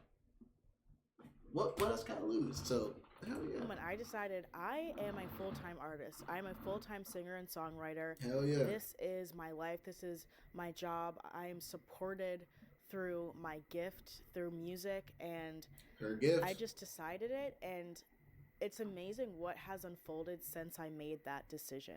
And I really think that is a huge part of making a change in your life. It's not about waiting for some magical circumstance to show up in your life. You don't go from working a 9 to 5 as, I don't know, an accountant, but really wanting to be a painter without actually going ahead and painting and doing this thing that you want to do. No one's going to magically show up to your cubicle and say, hey, it's your turn now. It's your time to follow your dreams. Here's the easel. Here are the paintbrushes. Here's the paint. Now you're allowed to do it. It doesn't work like that. Become the person that you want to be internally first. And then the outside world will reflect that back to you. But it really is a decision. And I think that's kind of unpopular advice when it comes to... Nigga, fuck that. Nigga, fuck the popular advice, and if that's unpopular advice. Nigga, trust in, or bitch, or man, or female, or, cause I want to be respectful. Trust in yourself. That survival mode is gonna kill you faster than if you just take a breath, meditate, pray. Be aware of your surroundings, right? That job is going to keep you in survival mode. God is going to make a way. Manifest that. And put in that work. Trust in yourself. Trust in Yahweh. Trust in God, man. The best thing you could ever do is believe and trust in yourself. I've always believed in trusting myself. I've always believed in trusting God, even when I had my break away from Him. But away from God. I always say Him, because God is consciousness. He's not a gender.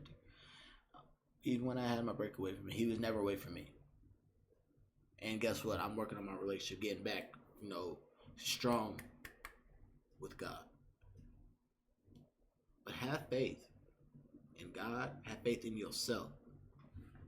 Like, I don't know, advice you heard from your parents or from teachers in school, things like that, because I feel like we are taught to just hope that things will magically change for us, and we have to just follow the traditional path in life. Fuck for that. security, You gotta know. because that's what you're know supposed about to it. do, and if you do anything else, you're in jeopardy. And look, man. This is what I can say about that. Don't talk to anybody about what you want to do, because they're the quickest ones to be like, nah, I don't think you should do this, or do you know how hard that is? Or they'll put in those doubts in your mind. It's already enough that you want to do this, but you telling somebody what you want to do is energy leaking, because they're taking what you're saying. You're like, I don't know, man, because in their reality, they are afraid of doing what they want to do. And so what they're doing is projecting on you, because they didn't do it or they can't do it. You can't do it. One of the things I'm telling my kids when I have them, you can do whatever you want to do. You can do whatever you want to do. I will support you 100%. I got you. As long as you're not a killer or a stripper or a porn star. As long as you're doing good in the world, I will support you 100%. I got your back. Regardless if I don't agree with it. And I mean being a stripper or a gangster or killer, something, because come on, dog. Like, You don't need that. We have enough money to where you gotta, what, you need street cred? You just want daddy's attention. I understand. Come here. But yes, validate yourself. Don't go for other people for confirmation, because those people who you're looking for advice, they're not gonna give you good advice, because they're gonna tell you to keep the safe route, and that safe route is what's gonna lead you into regret. No, you need courage. You need courage you gotta run and jump off the cliff, and then that's how you fly. Literally, that's how you fly. I don't think you understand. Since I've left from the security job, I've had nothing but like dreams of me just flying, and it's great. I love it. Like, it's just like, it's an automatic thing. It's literally an automatic thing. Like, it's like I'm not even scared to fucking fall. I know I can fly. Like, nigga, last night I had a dream that I flew. I was like, man, fuck all this shit. Like that shit. Ain't nothing to hold me back. Ain't nothing weighing me down. Oh yeah. Trust in yourself, believe in yourself. Fuck everybody else. Stay silent with what you're doing. Stay silent with what you're doing. Keep that energy within you, because that energy, that passion, that fire is what's gonna keep you motivated, keep you creative, keep you doing what you want to do. I know you're gonna want to tell people, and then guess what? Even if you tell people, and people still see it, and they ask you, "What is this? What is that?" Just say, "Oh, I just fuck with it. It's just something that I'm doing." Now, be aware with how they react to when they find your thing. Do not say hide it from them. I didn't say hide it from them. I said keep it silent, keep it private to yourself. Be aware with how they react to when they find what you're doing. Either they support you or they hate you. Be aware and move accordingly. I'll try not to get full on, breaking out of the matrix, but that is essentially kind of what I'm talking about in a way. I just felt really trapped in this kind of box of like, I'm just a YouTuber to people, and people only see me as this one thing, when really, who I really am is something else. And when I made that decision, I automatically just started taking action in ways I never had before. This is what people would call like inspired action in the manifestation community lingo. And so it was an interesting unfolding. And at first, I wasn't trying to force anything, because I had tried to do that in the past, and it just stressed me out and honestly backfired on me, and it forced me to just like do nothing, and because I was so stressed and overwhelmed. But this time around, I was like, you know what, there's nothing to worry about. There's nothing for me to force or to rush to do, because I'm already a full-time artist, living off my music, living my dream. And one day I was like, oh, I should see if there's any like old beats that I haven't listened to in a while on my computer or my Dropbox. And I found some. As a part of me embodying the person I wanted to be, I'm like, well, I'm a singer, so I practice every day. I practice my repertoire. I write every day, and so I'd write to these old beats, and that led me to reaching out to someone who I hadn't made music with in a while. And I hit him up, and now I'm working with him on new music, and I met a friend of his who's also a producer, and we're working on new music. And you see how it's just like this unfolding, and now I have all of these songs that I'm working on that I am gonna finish and put out, and I am like building up a vault. And when I first started making this transition and changing my mindset, I didn't have anything. I was stressed. I was like, I'm so upset that I haven't been releasing music as consistently as I wanted to, and I felt really stuck. At the time, I was really only working with one person, and we hadn't talked in a while, and I didn't know where to turn. And speaking of which, I reached out to that person too. His name is Tate, by the way. He produced I Killed My Clone, Missing Out, Scapegoat. I was like, oh, I don't have the live instrumental for I Killed My Clone. So I reached out to my producer, who I hadn't talked to in a while, and he's like, oh yeah, I have it. And that was the first time we had exchanged text messages in like 9 months. And then we were like, oh, we need to meet up again. Like, it's been too long. And you know what's funny? That same day, I texted him, I went on a walk, and I just so happened to run into him on that walk. And it's like, nothing is a coincidence. We just became this like energetic match again after months of not seeing each other. We started working on music that same day. Now those songs are actually turning into a project. And I don't want to say too much yet because I still have to sign the... Hey, bro, that's how it be. That's how it be. And don't keep it locked in a vault. Don't keep it locked in a vault. Now, will I react to it? Shit, I don't know. Shit. What that nigga say? Shit, if I do it. Shit, if I do it. But nah, that's really how it be. And God works in very, very supernatural ways where it's like, bro, like you can do nothing but only thank God. Like, God, like, this is you. This is you. Praise and glory be to you, Yahweh.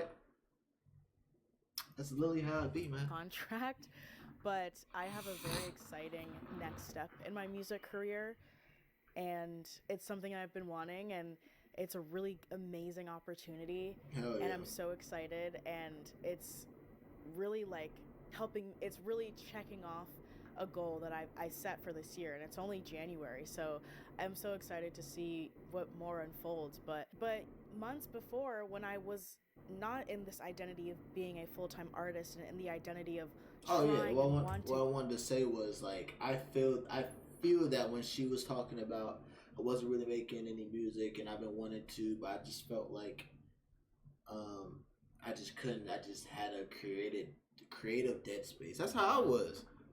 When I wasn't streaming, I haven't streamed in fucking like 4 to 5 months. And I was like streaming on and off and shit. Like, I was like, damn, man, I haven't streamed in a while. But I knew I needed to take time for myself. That was my biggest thing. I had to take time for myself to get myself out of that survival mode and focus on leaving from the airport and the shit with the daycare. And it's just a whole lot, man.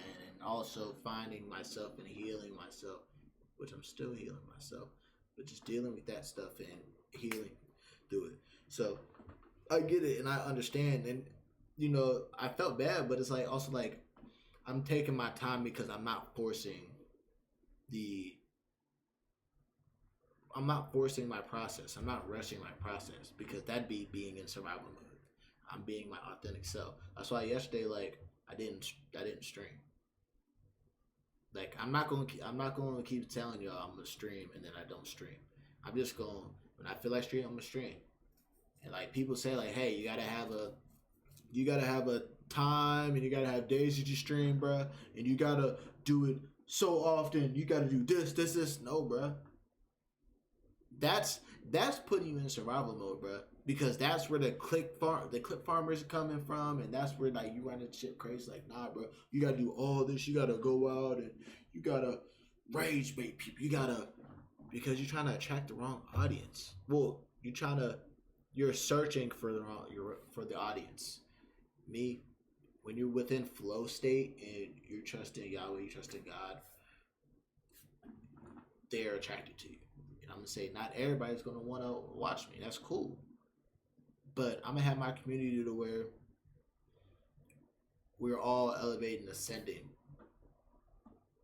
and I know that if nobody's watching me, I know Yahweh is watching me. So always someone is watching me, always, and He has my back. He's always with me, whether I'm sitting, whether I'm standing, making a smoothie.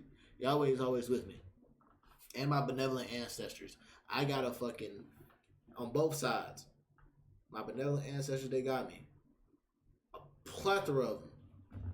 My dogs. But not having. They my supporters.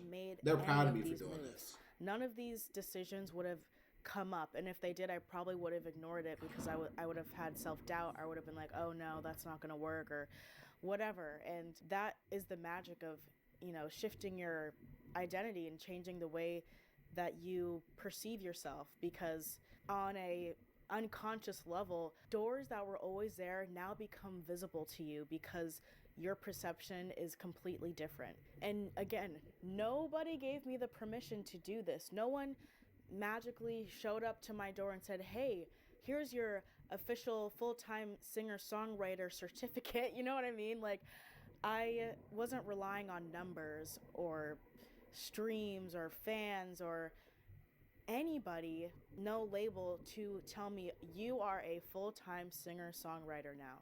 This is your life. This is your job. Because most people wouldn't. They'd be like, well, once I have this or once I make this amount of money, then I can identify as such. But you got to reverse engineer it and be like, I already have this. And then that's when shit starts to unfold, and quickly. You'd be surprised how quickly things unfold. And I'm getting all these opportunities for me as an artist to perform and to make music and to actually get paid for it, which is what I've been talking about this whole time. I'm a full-time artist. I've been a professional singer for a while, but the kind of work I was doing when I was like 17, 18 is very different to what I'm doing now as a recording artist and a songwriter. I'm not sure what I can and can't say because some of the stuff hasn't like been finished yet, but a couple months ago I got to work on a project. They needed singers to program a production tool. It's not AI, by the way. Whenever I say that, people think like AI. It's not.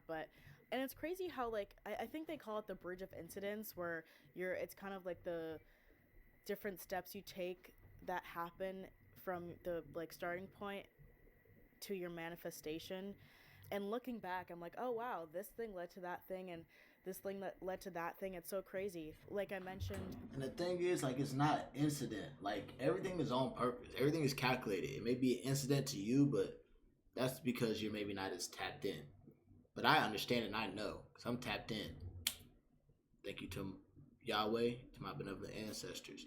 And still growing, still elevating. But it's not incident. Like, God has a plan for you. It's your choice on whether you're going to follow him or whether you're against him. If you're with him, then you're moving according to plan. Like, you got to be fully with him, with Yahweh. If you're not, you against him. It says it in the Bible. And I've been reading my Bible. The singing thing that I'm being vague about, where they hired me because they need singers for this production tool, I had to sing 2 hours straight of music. And I was so prepared for this opportunity because I decided a couple months back I need to practice every day. I need to practice my repertoire as a singer.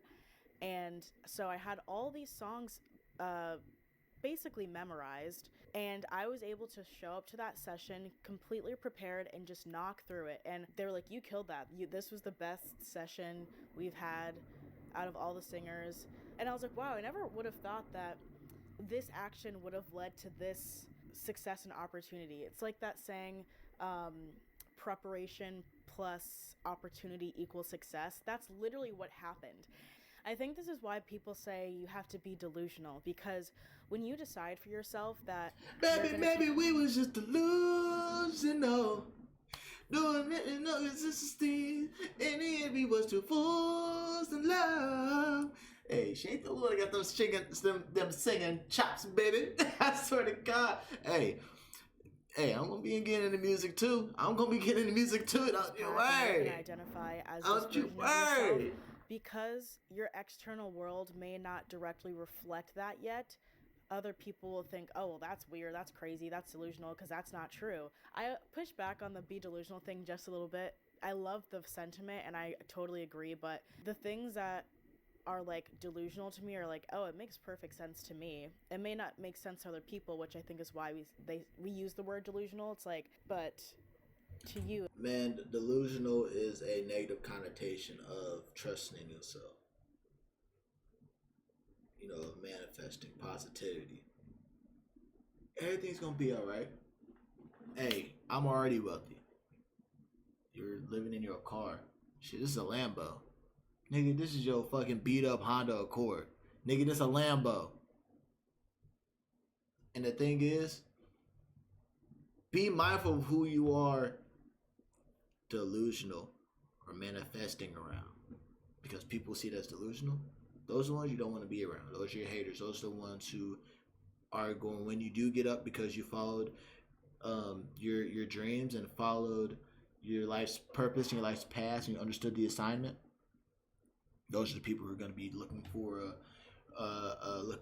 a shout out or looking for a handout. Hey, I was there in your Honda Accord with you, and let me get some of that. Nigga, that was a Lambo you was with me in. Now it's a Honda Accord. That's why you're not getting shit. There's gonna be people who are, damn, I love this Lambo. Look at the stars in the ceiling, bro. This shit going fast as fuck, boy. Go ahead, hit that turbo. What you doing? Put the windows down. Turn the bass up. It's a beautiful time. We rolling through the city on fucking Lambo, bro. Hey man. I can't wait till we get back to my Bugatti, brother. Like those type of people who can match manifestation with manifestations. Hey, brother, I just sent the wire for 100 million. Oh, word. All right, bet. Hey, bet. I got some contracts waiting for you when you get back to the crib. It's another collab. With fashion. With Puma. Got one with Timberland. Like that type of manifestation. Like those people. Oh yeah, those are the people who keep around with you. That's it. Not the motherfuckers you like, bro. Like, I don't know what the fuck you talking about. What contracts? What the fuck? Because those are the ones they leave them peons or the peons. They got peon brain. They got surface level brain. They probably don't even dream. It makes sense. They want to stay the same. Makes sense. And that's really all that matters. And you don't have to That's another thing. When I say leave them, don't leave them on a negative thing. Like, oh, I'm gonna show you. Nah, because you're doing out of malice. Have a positive intention. Where I was like, you know what? I'm gonna let you believe what you want to believe on that. I'm holding my boundary because I know what it is. I'm not allowing you putting your negative energy onto me. As a positivity, if I hang out with you again, I hang out with you again. But it's like, I don't really want your negativity in my space. I love you, but I'm gonna love you from afar. And what you do with your life, you do with your life. I don't judge you for what you do with your life. I don't make fun of you for what you do with your life. But it's like, we're not the same. Tell people what's going on in your head. It can be just for you. Eventually, other people will see it regardless. If you're someone who really wants to do something and you don't have all the steps perfectly lined up, I say just go for it. Because you know what? You can prepare all you want and wait for the circumstances to be perfect, which they probably never will. But even if you do have this perfect plan laid out, life happens and things change and go in different directions. I just explained to y'all. Literally just explained to y'all. That's going to happen in your life. So you have to be flexible. And I think having a loose plan is better than trying to be super strict about it. Yeah. As long as you know what direction you want to go and you take action towards that, you're good. And you'll be surprised because it really is like a snowball effect, the bridge of incidents. It's, you start with one little action and then it leads to another thing and another thing and another thing. Never an accident. Brains aren't meant to see the entire scope of everything and how it's going to work out. We just can only trust in God in this current moment, and as long as you're be present, in the moment, trust in, you're embodied. Be present, trust in God. Have gratitude for the things that you have. Have gratitude, give thanks. That's how you do it. Being that energy of your dreams and the direction you want to go to, it'll work out. Like you'll be surprised what will come to you. Again, life doesn't happen to you; it comes from you. If your dream is to be a filmmaker, what do filmmakers do? They make films. They watch movies. They create storyboards. They're, writing. You don't have to wait to be in a specific position to, one, identify with the person you want to be, but also do the things that you want to do. Like, what is the pop star version of me doing every day? She's writing songs. She's doing vocal warm-ups. She's practicing. She's recording. She's taking care of her body. She's eating well. She's sleeping. She's exercising. All of the things that you envision, oh, when I'm this is what I'll be doing. This is what my day looks like. Do those things. You don't have to have all the fancy equipment or have every possible connection. If you just start doing it, you again, to the filmmaker thing, you whip out your phone. You don't need a fucking black magic camera or whatever. Did my ears deceive me? Did she just drop the F-bomb? Oh, I ain't gonna lie. My wife. My wife. Boy, did she just drop? She hasn't cursed the whole 14 minutes and she drops the F-bomb as the first one? As the first curse word? Oh yeah, I'm fucking with Madison. Oh yeah. You just start doing the thing, and once you really get in that rhythm and that energy, you start to feel more confident in taking the next step. Maybe, you know, that person that you've always admired, that you've always wanted to talk to or reach out to or work with, now you feel like, oh yeah, I can just talk to them, I can just reach out to them, because why wouldn't they want to work with me? Why wouldn't they want to get coffee with me? You know what I mean? And then you're constantly giving yourself proof every single day that you are the person that you say you are, that you believe you are, and it just becomes naturally who you are and how you identify. You don't even have to think about it. I got into songwriting just because I wanted to write songs about how I was feeling, because I always wanted to be a singer, and I figured, okay, well, if I am going to be a professional singer, I need to write songs. If I want to be, you know, a recording artist, a pop star, or be in a band, like, I need to write songs. Like, that was just logically what happened at 12 for me. And, you know, as I've become a songwriter and putting out records, I really have, like, worked on my craft as a songwriter, which is a gift that I didn't really think about. I thought, like, oh, like, everyone who does music can write songs, which isn't true. And so songwriting has been such a deep love of mine, and I've really improved, especially in this past year, because I've been writing so much more often, and I've gotten quicker since I first started making records to now. And the people around me, like producers I work with, really, like, reflected that back to me and really validated, like, my skill of it. And a friend of mine who I work with, he's like, have you considered being, like, a pop writer for other artists, because you could definitely do it? And I was like, yeah, actually I have, and it's not something that I ever considered really up until recently, because a couple years ago I probably would have been like, I don't know if, like, I don't know if it even really crossed my mind. And get it in your mind, as soon as I started identifying as a full-time singer and songwriter, all of a sudden it's like people keep telling me how skilled I am as a songwriter and how I should write for other people, and that could be a whole career path for me. And it's true, and it's something that I believed in myself first, and it's only being validated more and more.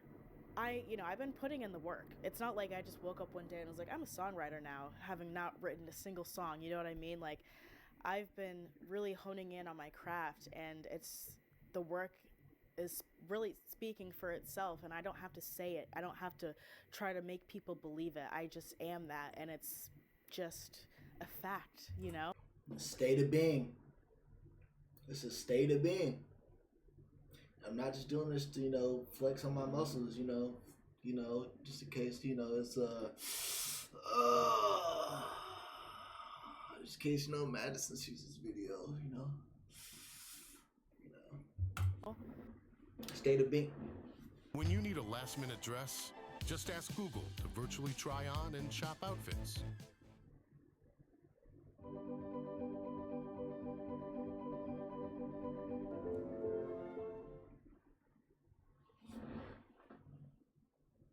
I think something that holds people back when it comes to giving themselves permission is they don't want to be made fun of or judged or even ostracized by friends and family, because when you do something out of the ordinary, when you do something that is more aligned with your dreams and it's different than how you've been living your life, people will doubt you, because and all I can say is fuck them.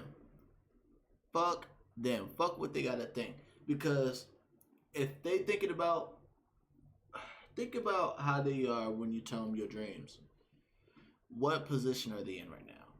I'm sure they're cool, they're comfortable, working their 9 to 5 or a 7 to 3 or whatever, and then they get an ample amount of free time. You know, they pretty much have a routine. and they have to schedule or book when they can go on trips and possibly wait, and not have time home with their family on the holidays. If they do, possibly paid, possibly unpaid, they have to schedule their lives out. But you won't have to do that.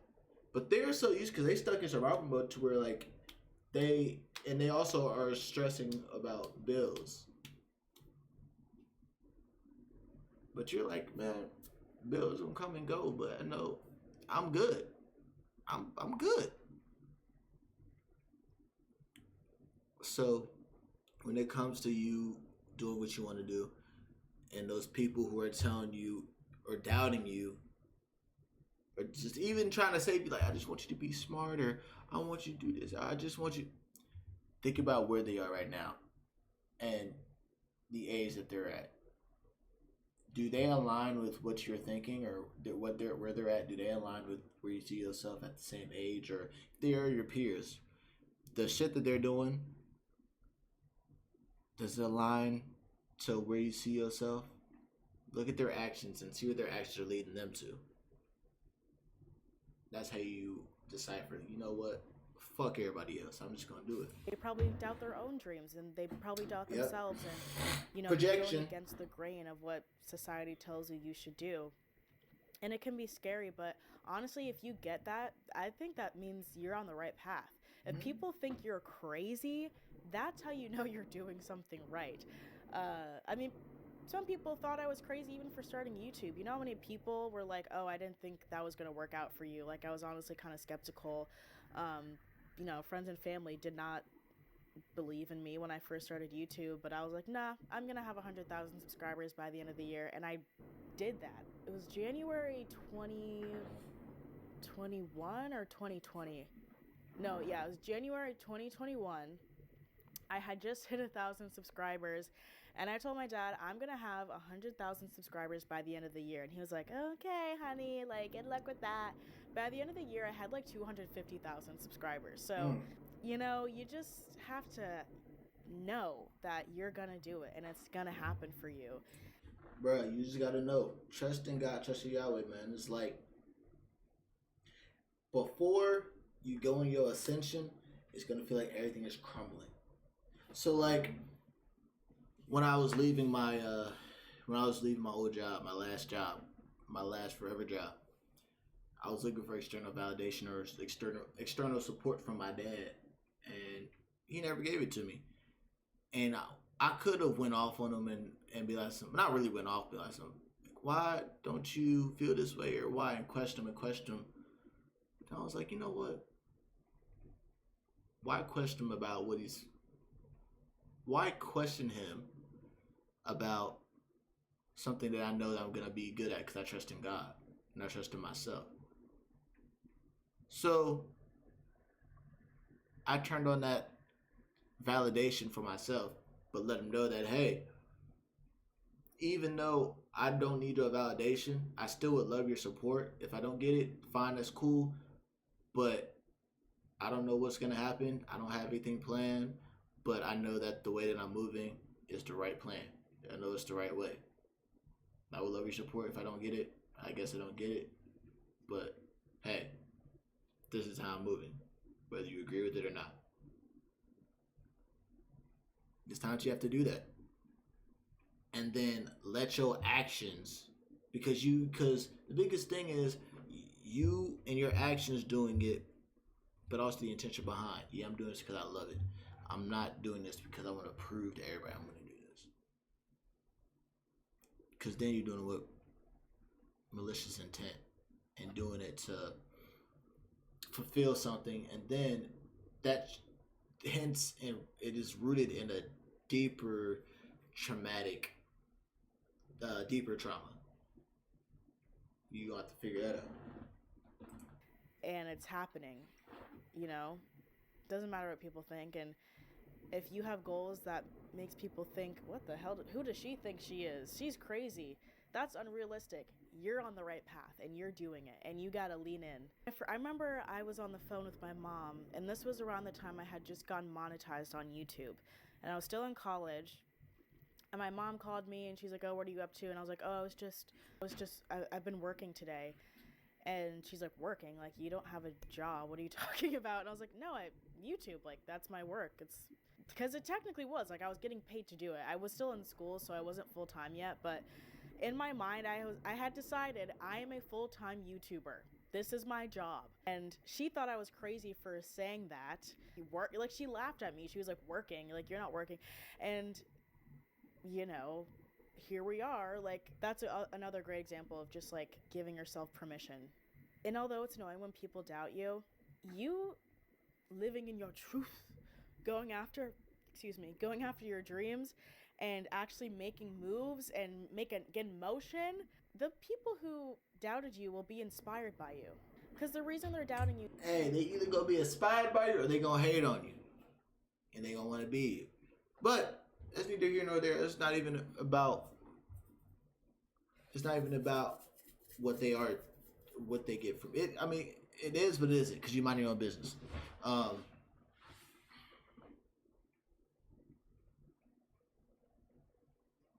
But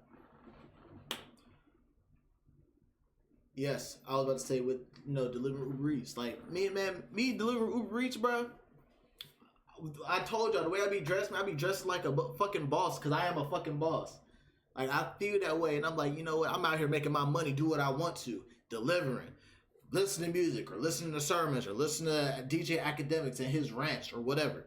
But I'm whipping around, dressed to fucking impress, wear whatever the fuck I want, and I can just do whatever I want. Once I'm done delivering Uber Eats, I come back here, or I'll go to Nostalgia, or I'll go to wherever I want to go or need to go. But I'm just out here just stepping and freestyling and do whatever I want, and I'm dressed like a boss, because I am a boss.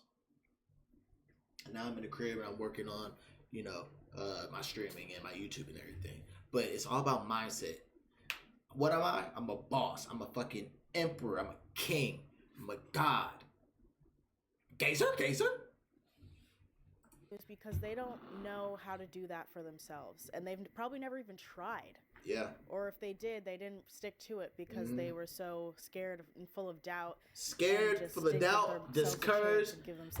Bruh. Discouraged because they thought that it was overnight, and it's like, no, it's not overnight. You gotta put in your time and really trust and believe in the process and believe in Yahweh. The biggest thing is believing in Yahweh and believing in your benevolent ancestors. Believing in them. Time to see things through. And getting out of survival mode too. You will inspire them.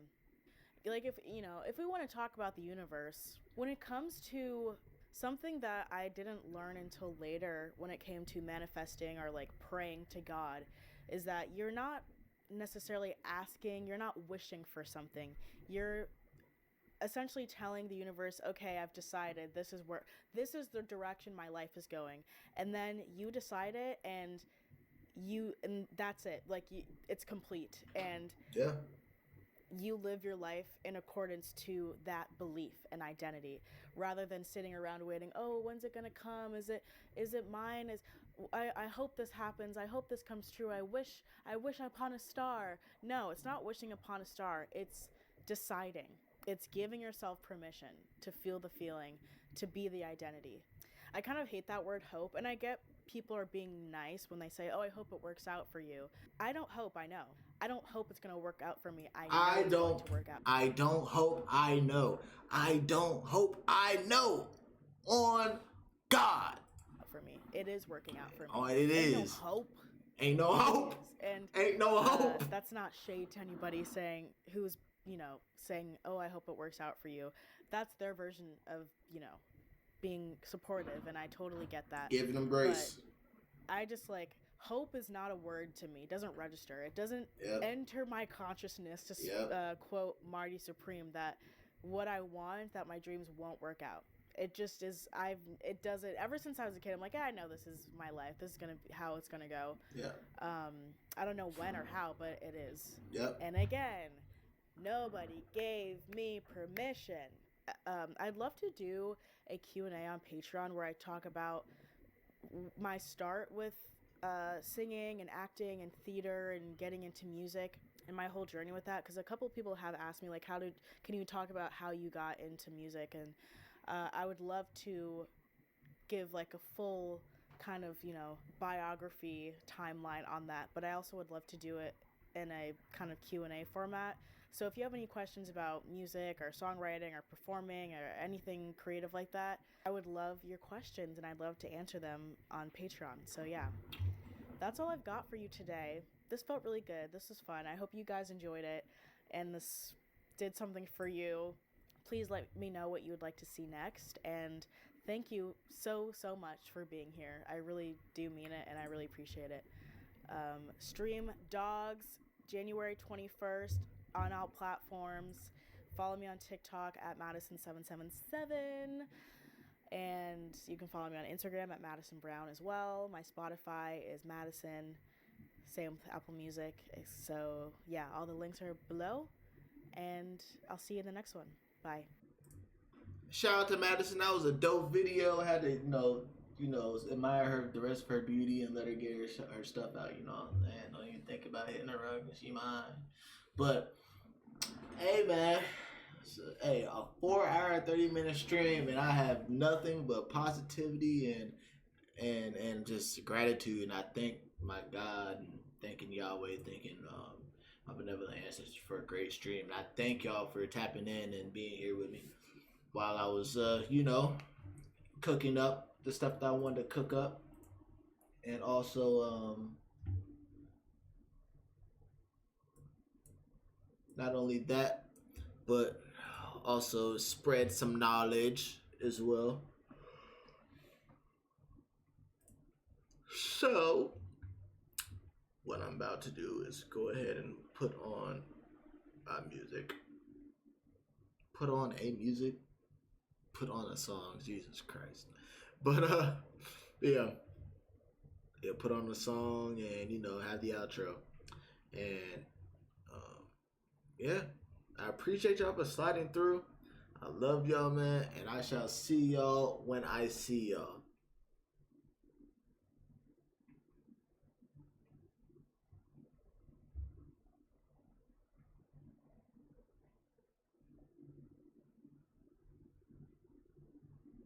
Damn, there's a couple songs I want to play.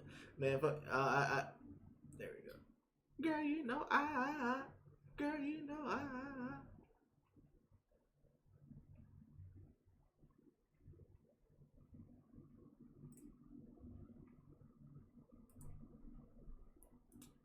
play, nigga. Oh, this shit pissed me off. Bruh.